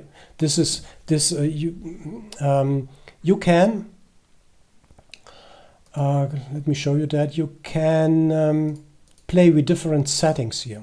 You can separate them so you see better maybe what happens, and you start to see that there are more buyers than sellers. You bias the sellers, so the transaction on the bid is higher, and they are supporting the price up than the sellers. There is nothing. You see white, a little bit red, white, white, red, white, but you see how dominant buyers are here, how dominant they are. You can combine them to put them together, or you can separate them, and you will see very nicely that they are leading. So given you are long 68, then we come into the next liquidity here, and then the price dynamics plot starts to show there are more sellers, there's more resistance here. There's more resistance, there's more resistance.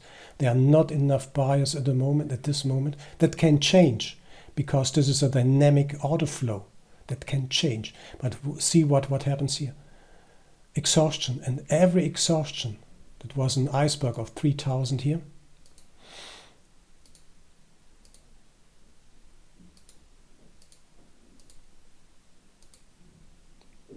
That was a 3,000 iceberg at 75. It was it was long in the book. Yeah, of course, that was this dynamic iceberg development. Nothing was left. Everything was traded. 3,000 have been traded here. And what happens when the price exhausts? What happens? The price takes a break. It needs more buyer. Or the exhaustion is here. That's the first one. And the second one is here. So the price is, then you see there are more sellers than buyers, there are more sellers than buyers, and then they are trying to keep the price down. It's a fight anyway, it goes up, and then they are starting to sell it again here because it's red, more reddish than greenish, let me say that way. That's liquidity, ladies and gentlemen. That we are talking about resting liquidity on the bid, on the ask, and we are talking about market liquidity. That's what happens really here in this on the pit. We are not aware of, or maybe not aware of, because we don't see all these actions here. Exhaustion, then it turns, when you see white and green, you have to go green. When you say red and white, you have to go you have to sell, you have to buy. Although you must be aware that's not a tool you can use every day. But you can try it with micros, it works very fine. For the yes, I'm talking about the yes future. We have some slightly problems with, not problems, issues with stocks and as well cryptos as well.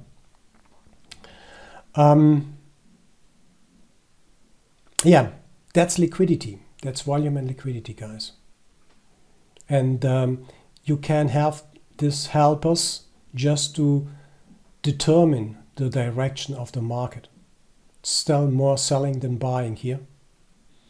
But anyway, as we discussed here, at that point we have had a nice volume spike into liquidity, indicated by the MVP as well as the trade finder here.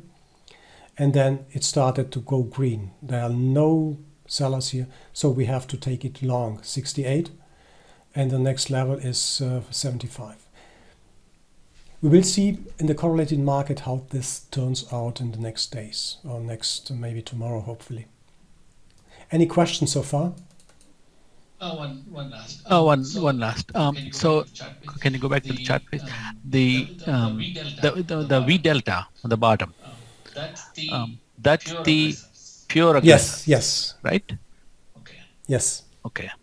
this what the V delta, or the market volume pro as we call it, are measuring simply the aggressors here, not the interaction between aggressors and resting liquidity. That's what we are not doing here. But it shows, and as said, that what Rhino is showing on the stop run file, it's the same as Rhino has on the stop run indicator from SE Tracker here. It's really there are hardly any big differences here because it's coded the same way. So if you think this is a stop run here into, then you see that was an iceberg 3000 traded as well here at this volume spike here we see here. There are, I don't know where, maybe some fine differences, but it's not really not much, because when you overlay or offset these two curves, you will see they are really similar. Good.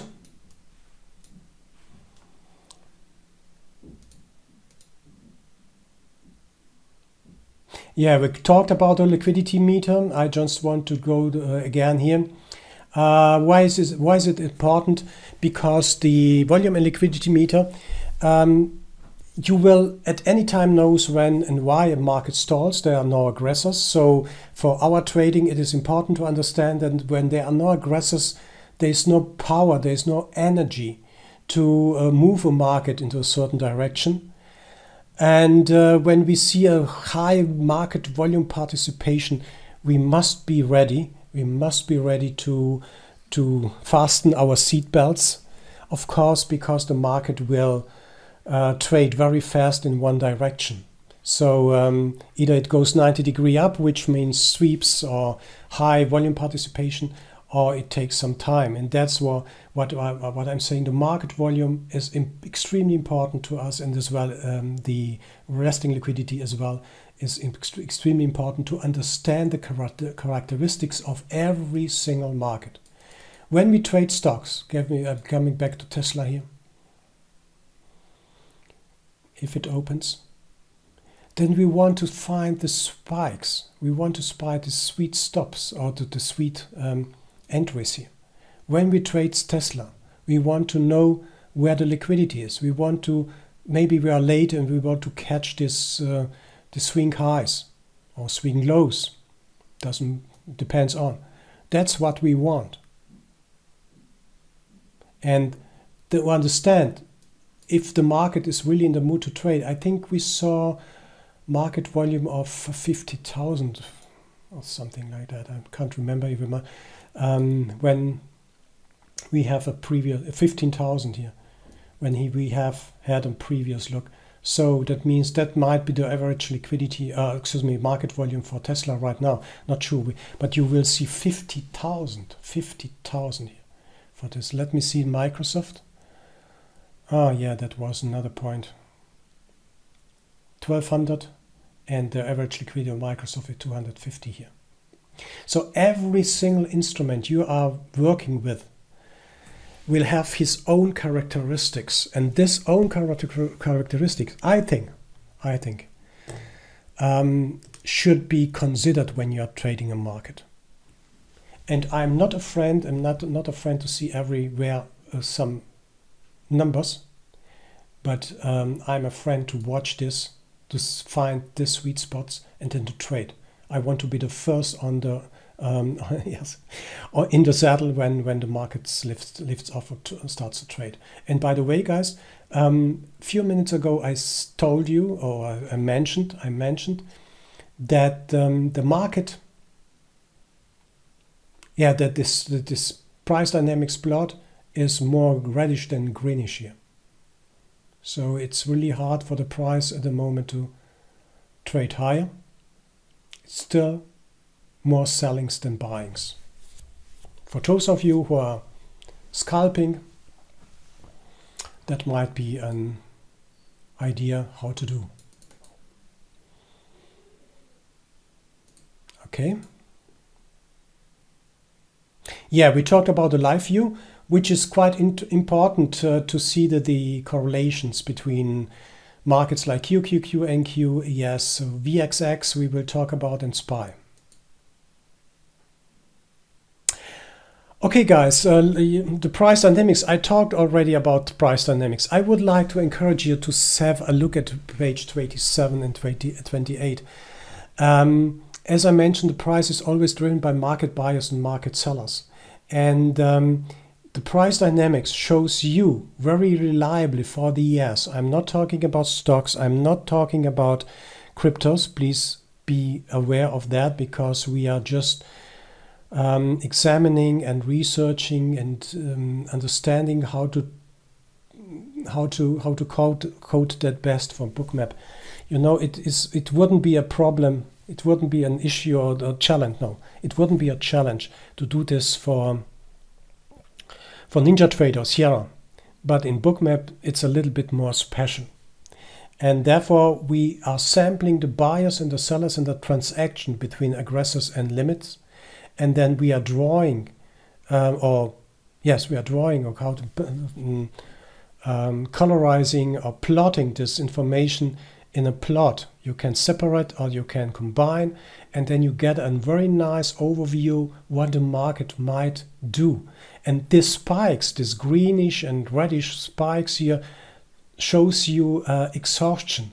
You might see, based on what you are using, what indicators you are using, you might see a stop run or whatever, a volume spike.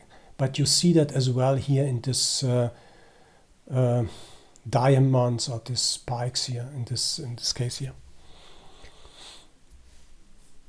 Yeah, price dynamics is primarily developed for the ES future. It works with most liquid futures. It is not tested with stocks and cryptos. As I mentioned, it is an easy visual guidance for buyers who lead the market at any given time. It's unbelievable, guys. I'm not sure if you are using that. I would encourage you to watch it simply on the ES, and you will see that you will get the best information out of the market without having your eyes on the dome. So easy visual guidance, who lead the market in any given time, buyers, sellers, or it is a choppy order flow. Yes, indicates the actual market condition, buying or selling or sideways. And it is a reliable real-time indicator to determine or to judge the art of order flow at any time for a trading day. This is really helpful to see live right now here. How they are fighting with this area. More sellers came in, and then the buyers lifted back. Let me know, where is it here? No, sorry, I'm wrong here.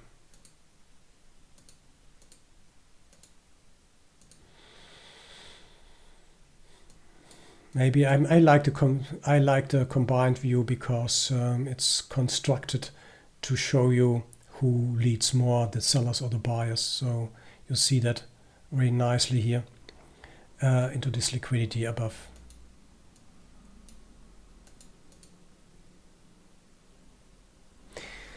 Good. Any questions so far? On a thin markets, Walter, that dynamics is like NQ. It doesn't do that good job. Yeah, I noticed. That could be so. I would say use it for the ES future. Right now we are just doing a research because it depends on this dynamic price dynamics. Yes, you are right, Srini, is sampling the trades, and the less liquid the market is, the more hard will be to follow this price dynamics. So I'm using it for the ES at the moment, and we are discussing how to develop it for the thin liquid instruments as well, for the stocks. That's really an issue, and I must say use it for the ES, and yeah, be very cautious with cryptos and stocks with that. And as well, I never traded it with NQ. That's what I'm not trading in Q, so I don't know. But if you say that, that's okay. That's great. Hidden liquidity changes. We talked about that. We saw several examples about absolute and relative liquidity changes. Let me skip that because oh no, that's simply something interesting here.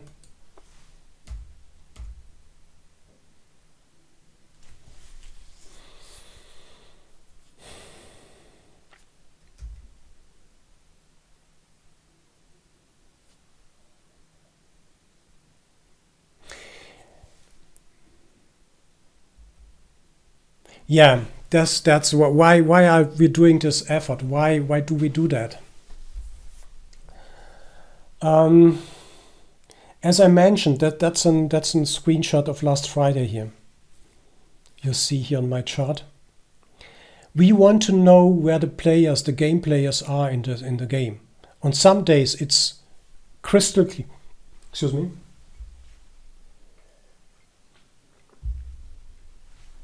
On some days, it's crystal clear what the market is doing. Excuse me. On some days, it's crystal clear what the market is doing. I will cut this out. So again, on some days, it's crystal clear what the market is doing. Because liquidity is always there to manipulate the price in one direction. We can see hidden liquidity changes. We can see who is playing at what price levels he is playing. He's playing that. And that's of extremely it's an important, worthwhile and meaningful information to see that. You see that how the lifted the liquidity changes up into the 49 or the 46. I don't see that 46. So 1, 2, 3, 4, and so on here. It will give you a clue that there is a significant player in the market. As well, you will see how they're canceling, adding, canceling, adding, canceling, adding, canceling, adding. And you see all the way up what happens. This was the last Friday, by the way. This is nothing which happens without any intention. Although we don't know the intention of this market, and at every single second, we don't know that. We can't know that. We can't predict or anything. No, why is that happening? Because we don't have the information. We are not well informed. Maybe he is awaiting on news or on speech or whatever, and that's what tells us how the market behaves. And when you see the overall picture, you see how the market is trading down, and they are simply lifting the liquidity here, adding. I think at last Friday, someone said, I think it was in our room, that the price is going to trade at that point here. Time is going to trade into 80, 85. That was the outcome. It's simply based on this information here.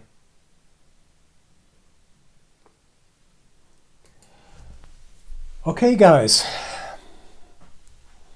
What do you think, making a break until tomorrow?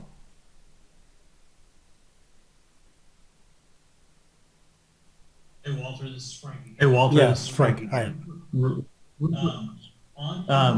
On your volume spike settings, I was trying to duplicate the sweep, the volume spike that you had on that one at 67.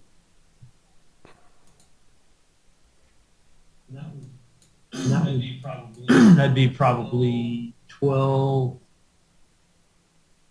22? 22. Yeah, 12:22 Eastern. So that sell spike right there, that volume spike. What's did you change it to get that? Because I was looking to see. I didn't change the sweep because this is not a sweep. I did change I did Yeah, the the volume volume spike. spike. 300, 1, 4. 1, 2. Interesting. You- I can't get Really? that one to show up. Yeah. And the other thing I was going to ask. And the other thing I was going to ask you is that if you go over to when it first came down to that 67 level earlier, Just give me you don't see this volume spike. That's really strange. That you should. What you can do following. Try following. Put a ratio to 1 and put a trigger volume to 200, and then you can See if that gets it. see if that gets yeah. it. So 201. So 201.41. It must be there.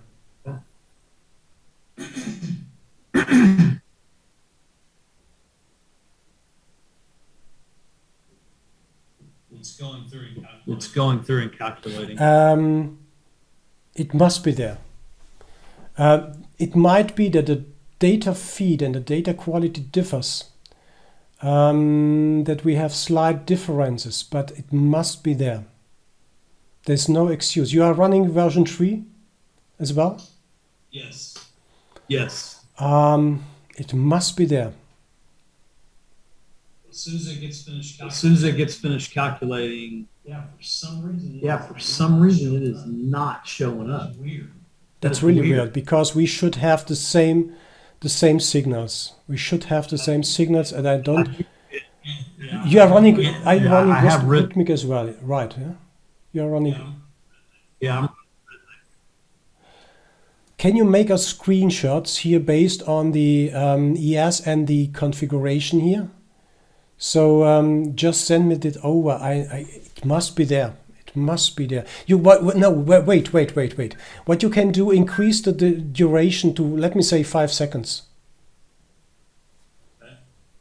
Okay. Try that.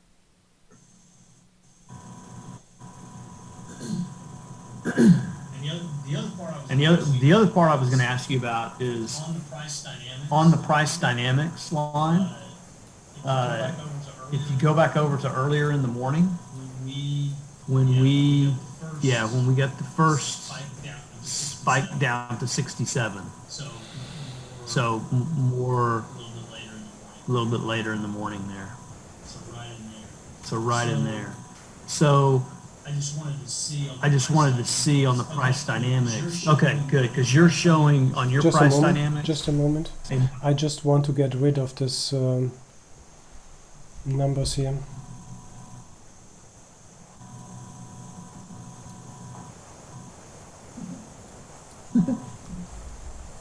Someone is. I got it that time. You got it? Walter. It's time. I think then it's time. Maybe you have to adjust it to 2 seconds and you will get a spike here. I don't know why that happens, but it might be the differences in data feed somehow. So that's here. Are you talking about this one here? Right. I was just trying to see. Right. I was just trying to see on the price dynamics the brightness of the line or the cell was much earlier versus when it hit down here at 67. It wasn't as bright as price came down. The selling wasn't as exhaustive. You know, over there at what 1745 on your chart. Here. Yeah, right there. Yeah. Yeah, right there. Yeah. So the price dynamics wasn't as bright and as big as it was. And I just wanted to confirm and make sure that mine's picking it up the same way yours is picking it up. You can, even if you're a little bit familiar with this kind of indications here, although it's as I mentioned, it's a challenge. You can even spot a divergence here because that was heavy selling here. That was really heavy selling, then heavy buying here. So and that was a little bit of mislead here, I must admit here. But it was very heavy selling, And when it comes to a break, because we don't know at that moment that if this is a low or if this is not a low, you have to disregard the rest here of the chart. But at that moment, we don't know if this is a low. So it's not a best advice to jump in here, but wait until this price dynamics. If you rely on that as well, you have the V delta. You have this. I think the stop run line with SI tracker is very similar. So it shows an divergence here as well, and you can see spot even the divergence here because that was high volume, heavier, higher volume. Then it is here higher volume. So you see a very nice divergence. And if you don't want to jump in at the low here because there's a divergence between those 2 points, then wait until it turns green, and that gives you an additional idea that they are just buying from ask here and they are hitting. No, they're buying from ask and lifting the offer here. So because we have the divergence at those 2 points, the market goes up and it's signalizing, okay, buyers came in here or started to came in here. And the next level is the liquidity level at 47, 73 and 74. Got it. Good. Thank you. Not at all. Karen, you should. I think it's as I mentioned. What was it? Let me see. Where was this volume spike? Where was it? I think it was here, wasn't it? Karen, please. No, please. Well, excuse me. I think it was at 10:22. Yeah, you should try it with maximum. Increase the time. Increase the time to 5 seconds, and you should have it then. You should have it. You should get it. The 5 seconds. I think it's a matter of time. It's not a matter of volume, but a matter of time. I don't know why, because that might be because of the delays or whatever might happen in the market. But you should find it when you should have, first of all, the same signal. The only differences might be in the time. I have... That's maximum. And that's maximum. Yes, maximum duration. Put it to 2-3 seconds, then it should appear as I have it here. Quite sure. Okay, thank you. Okay, thank you. By the way, guys, before I would say let's digest and let's see what's in front of us and then continue tomorrow. But what's here? What happens here, guys? Based on the relative liquidity in the book. And how is that informative for us?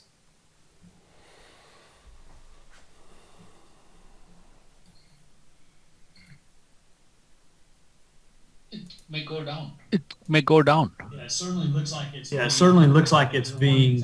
They're wanting to take it down to 46.65. But I would think you would have. But I would think you would have to get a shift. To get a shift. With some other, I guess, some of the other liquidity down to kind of get it down there. Yeah. You know, as I mentioned before, this is a language. What we see here is a language, and we should understand this language of market language, because suddenly something happens. So we see 65 came up. First of all, interesting is that this guy put the liquidity. Look here, put the liquidity at 66, and then they're lowering this 65. Look here, that's real time, guys.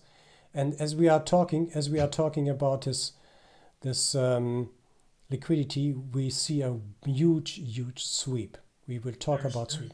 There's the shift down in liquidity. And by the way, mind following. There was a shift down, not much, but anyway, it was one. And then when this happens here, you see what happens to the liquidity at 65. It was added on both sides. So we have 65, and let me just 65, because Bookmap aggregates data. Please keep always in mind, don't trust Bookmap, it aggregates data. 65, and they added liquidity above 65 and below 65 a little bit. You see this is orange, dark red and yellow line here. And you remember we talked about that maybe here. The price dynamics turned red, and that was a fair assumption, that was a fair conclusion that the price might trade into the 65. So they're canceling at 80, and the next target could be and might be the 65 target, which is an institutional level 63 as well. That might lead to a trade into 65, then 63 as well.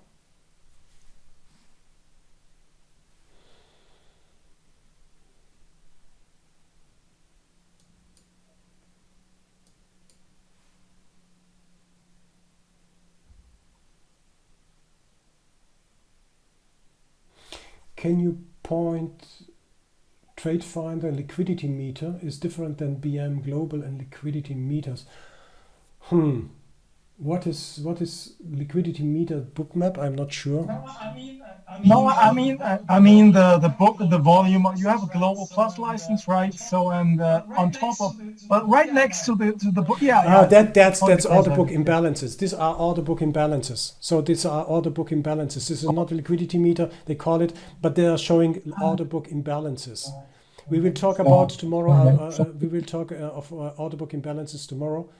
But that this is not a liquidity meter in the sense of a liquidity. It simply shows the balance, the order book imbalance.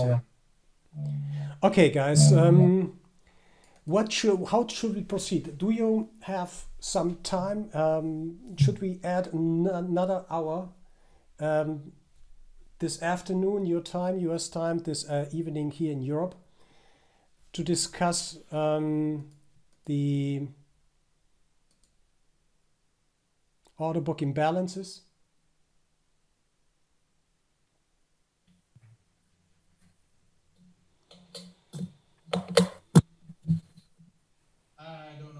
I don't know, Walter. It's 7:30 in the evening, my time. And I have 5 daughters, so I'm okay with another half an hour, but an hour might be a bit overextended. Tomorrow is fine as well. I know it's overwhelming information. I have to go in. I have to go into myself and. No, let's do for the next minutes, and we can.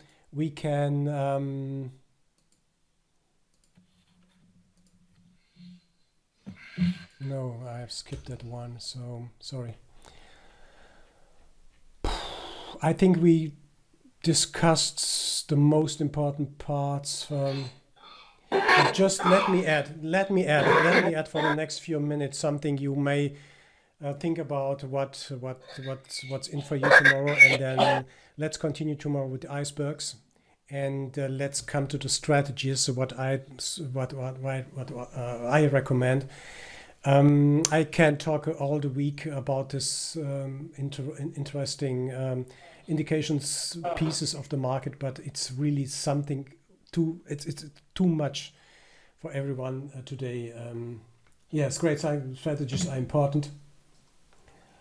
We can do a recap, but very briefly, you can please go through this information. Order book imbalances. Besides the liquidity, just one sentence. Besides the liquidity, the order book imbalances are important as well. Because the price seeks liquidity and the price looks for order book imbalances in the book. Where is the highest liquidity located? And if you're on with NinjaTrader and other charting programs, you will have order book imbalance indicators as well included in, for example, NinjaTrader.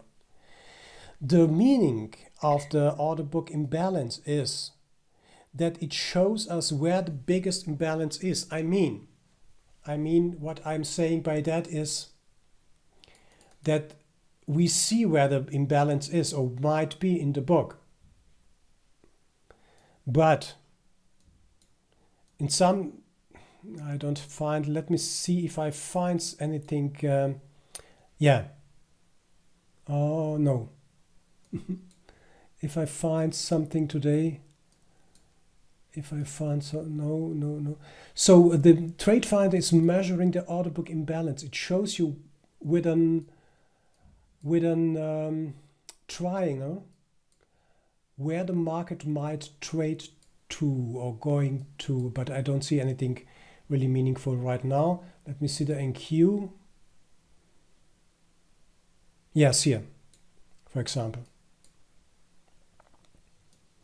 In this case, although it's really, I would be very cautious with thin instruments. You see this triangle with this 30. That means to the upside on the ask, based on this liquidity, there is more pressure to the ask side. There's more pressure to the ask side because the market seeks liquidity, and that's extremely important to you, to know for you, for everyone. Market seeks liquidity. Look here, this is another liquidity tracker, imbalance tracker, who points to the downside. On the downside, there is more liquidity than on the upside, as well here. So that means the imbalances in the book are extremely important to understand where the market might trade to. On your slide, you have an example that is based on last week, don't know, Thursday or whatever. You see what happens here. This is a perfect trade. That's the sweet spot. If you are patient enough to understand and to find these sweet spots, you will be rewarded immediately with an extreme risk-reward ratio first, and then maybe an outcome which gives you 10-15 points back.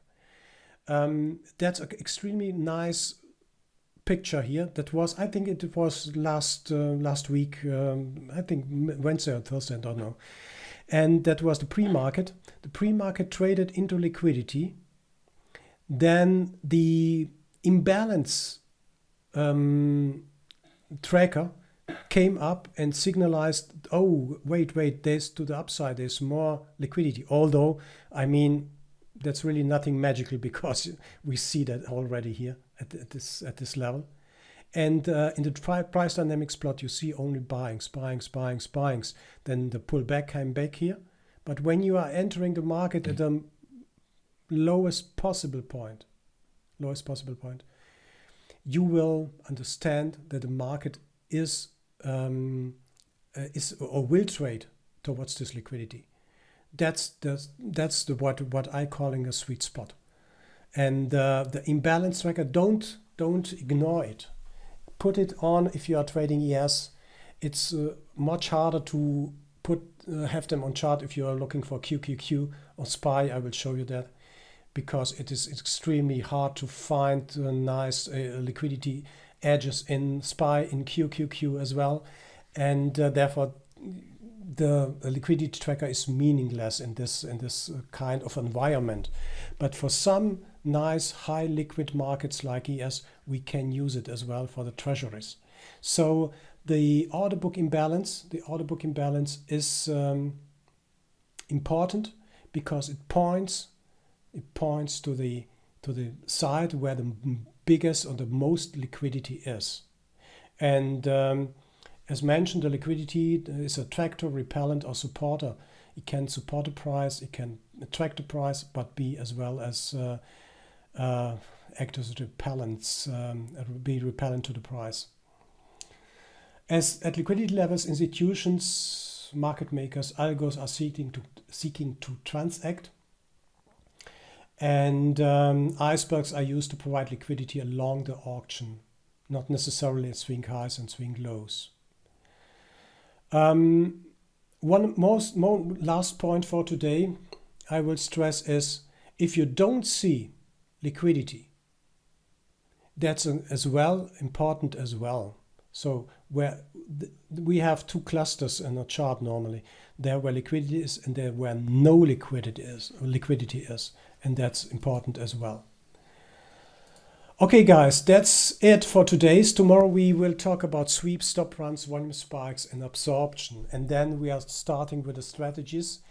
It gets more exciting to talk about icebergs and sweeps tomorrow. We'll get a little bit more dive into this structure of those sweeps and icebergs, and to discuss the icebergs. And then we will go to the options, and finally taking all this together into the strategies, the correlated markets, which is where you will see extremely important to know. I will show you what maybe you haven't seen before with the correlated markets, and we will take them as a main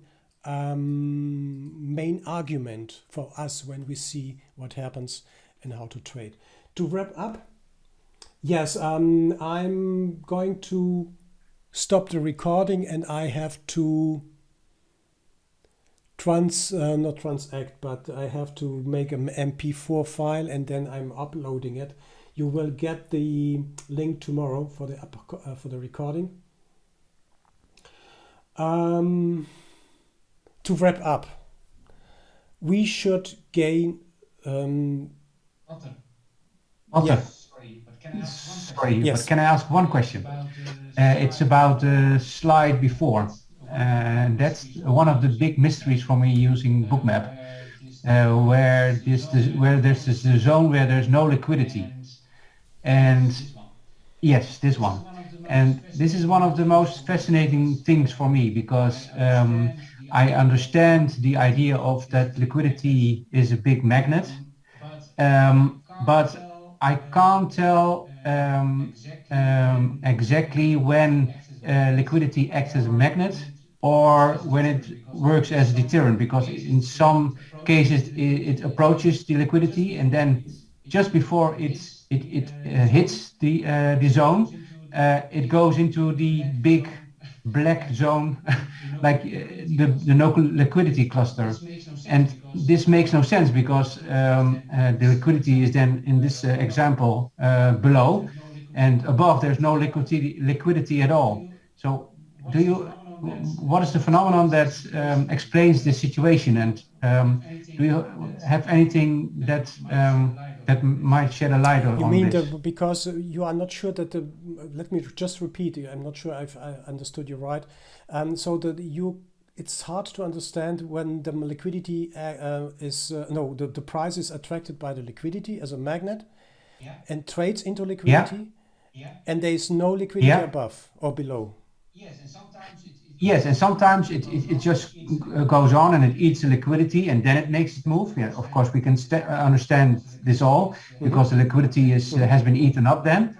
But for example, in the screenshot that you have in front of you right now, in a lot of cases, it just before it reaches the liquidity, it goes straight up and goes into the black zone where there's no liquidity at all, and that doesn't make sense, because there's nothing to gain there, because there's no liquidity.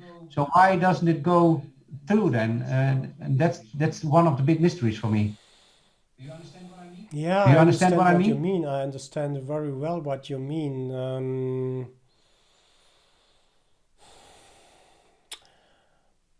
I don't have a right answer right now. I don't have the right answer right now. I understand what you mean. I mean, it could be, the first thought I had when you asked that was that it is when the market trades into liquidity here, and it could be a kind of short squeeze. Let me see, short squeeze or taking profits here. It depends on. I mean, this is a little bit of the wrong picture. Maybe we will see the right pictures the next days here, or maybe another picture where we can back to. But when that happens into liquidity, it is profit taking. Let's say it's profit taking. What happens? The price goes down into this liquidity area. Some of them see, a lot of traders, I suppose, see this liquidity area. They are saying, okay, that's my target, and by the way, I'm act the same way, and say, okay, I'm taking my profits here.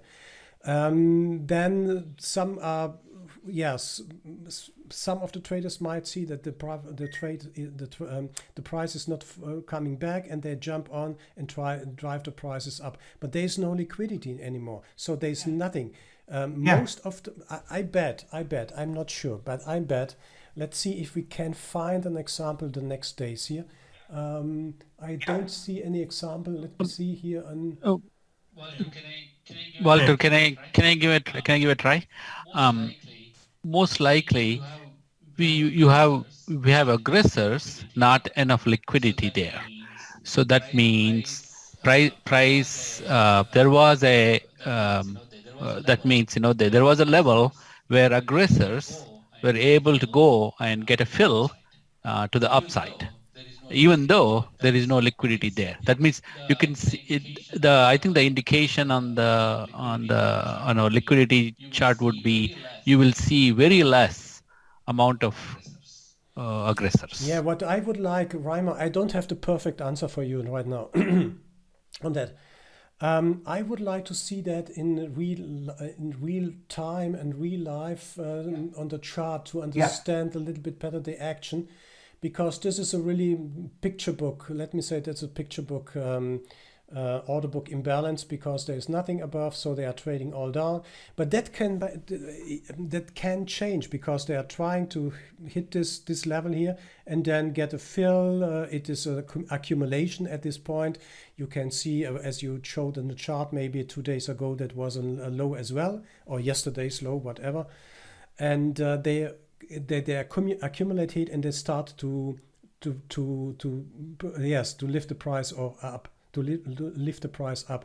And that means if they are starting to lift the price up, you will see liquidity comes up here and here and here and here. So suddenly this dark area, or this black area here, becomes more reddish or correct. Because they are seeing, okay, that's the bottom. And that's the bottom. So they're accumulating. It takes maybe 20 minutes or 10 minutes, 20 minutes. Then they're accumulating, and then they're trading back into this dark area. Then you see suddenly liquidity comes up. I don't believe, I'm just asking myself, I don't believe they are just immediately go up there, because we have a liquidity as an which acts repellent. So they're putting the lid on the pot here. You see this very, very small. Yes, I know. So they want to trade, I know. They want to trade lower. So that's the indication they are not going immediately into what is the VWAP or whatever area, no liquidity cluster area. They need time. Maybe they want to transact, but I can't remember. Maybe I don't have the perfect answer for you, because I don't believe that they are just leaving this area. I mean, it can happen. They are just breaking through this liquidity area. No. In this case, there is a line of liquidity above the current price, but there are also situations where there is only black matter above the price.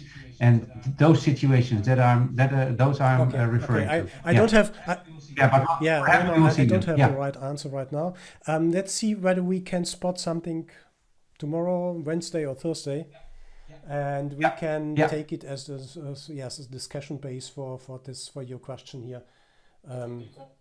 That would be called flipping the book now. Sorry? Walter?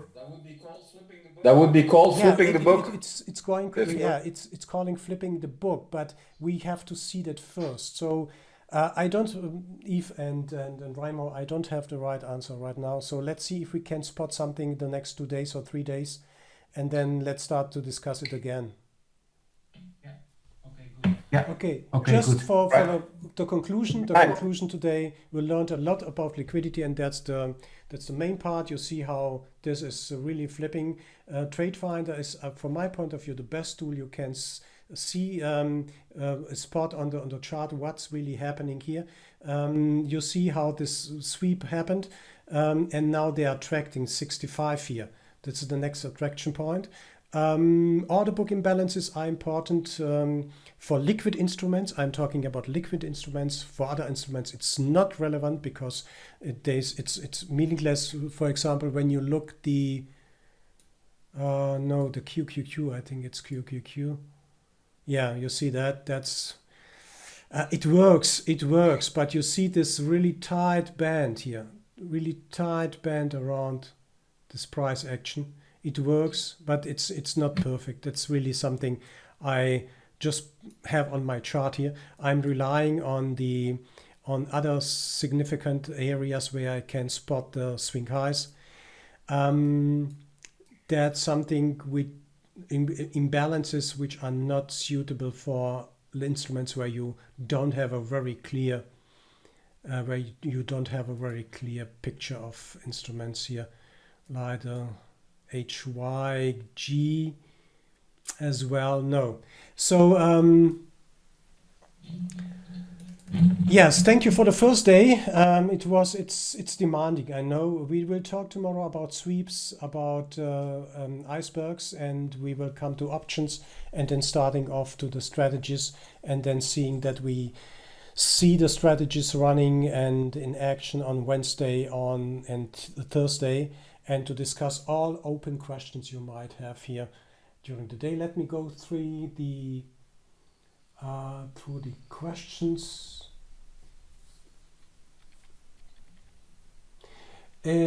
Pattern. If you hit a wall of 10,000 lots, I would assume that would pattern. That the point is what you are talking about. You are talking about ES, or you are talking about a stock. Okay, because 10,000. When we see 10,000 here, we will talk about that. I changed my numbers as well here. When we have Walter, I was just using that as an example. Where the person made the point that sometimes liquidity acts as a magnet, and sometimes it attracts and sometimes it repulses. And I was just using the 10,000 lots as an example of an enormous wall that I would, if I ever saw something like that, I would expect it to repulse. Earlier today, I think there was an iceberg of like 2,000 lots that repulsed for a while. We will talk about a very fascinating pattern, guys. I call it business done. That's so fascinating. It works. I would say even 80% of all time, and maybe we see something like that here, which is really repellent, and we'll call it a business done, because they are trying to protect here, or to not protect, but to resist. Then they are off because the price fell down. The price is coming back. They are trying to resist again. Yeah, 10,000 might be a big number, but in pattern I have seen 10,000s of contracts here on the resistance of one side. And if they're in fury, then they are simply taking all 10,000. So that's never a guarantee. But the more red we see, the more they are repellent to this level, the more the price, the less buyers they find to go through this level and eat every single order from the ask here. They are not eating they can, because there are no buyers. And we can, by the way, we can see this repellence of the markets when we see a big volume traded here. Let me say that was a big volume here, and then they are simply running out of steam, and that makes the market more vulnerable to the downside. Maybe they're trading to 65 and coming back here, but 10,000, yes. That could be. I don't know whether I see, but 2,000, 3,000, 4,000, they have been taken out as well during the last month when you watch this day in and day out. So that it could happen. I mean, you have to see in Apple. I don't know whether I have Apple here. Let me say I don't have Apple here. You need 200,000 to consider that a really good resistance for shares like Apple. We will have enough time, hopefully, to go through all these fine details. I just wanted to make sure that we are on the same boat. We are on the same level with the knowledge when we are talking about liquidity, when we are talking about sweeps and volume spikes, and when we are talking about icebergs. That's what we should have the same understanding, and that would be very, very beneficial for all of us to understand what to speak the same language, and then to watch the market from the hopefully very similar perspective to understand what the market is doing. But for today, I think we did a lot of this stuff. I think you are overwhelmed to a certain extent. I would like to say, digest the information. Let's start tomorrow fresh and concentrated, and let's continue this discussion tomorrow. I will try from my side to keep it so crisp and so short as possible, just to come to the strategy sections, because I believe that we have a huge advantage in the strategies. But when we're talking about sweeps, then Raymond maybe understands anything else than I understand, and you will see maybe my other colleagues as well understand that stop runs or volume spikes. So just to make clear what we are talking about, have the same terminology what we are talking about, and then let's start with the strategies, because I strongly believe that what you will see during the next days, it's extremely helpful for your own trading. So thank you very much for the day, guys, and we meet tomorrow, same time, 9 a.m. Eastern time. That means in Europe, 3 p.m. European time, UTC +1. And please notice or make notices, send me emails, or put this in the room here for tomorrow to discuss, keep the discussion ongoing on that, what we are discussing here. Thank you very much, and have a great afternoon and have a great evening together. See you tomorrow. Bye-bye. Thank you, Walter. Thank you. Thank Bye-bye. you, Walter. Bye. Thank you.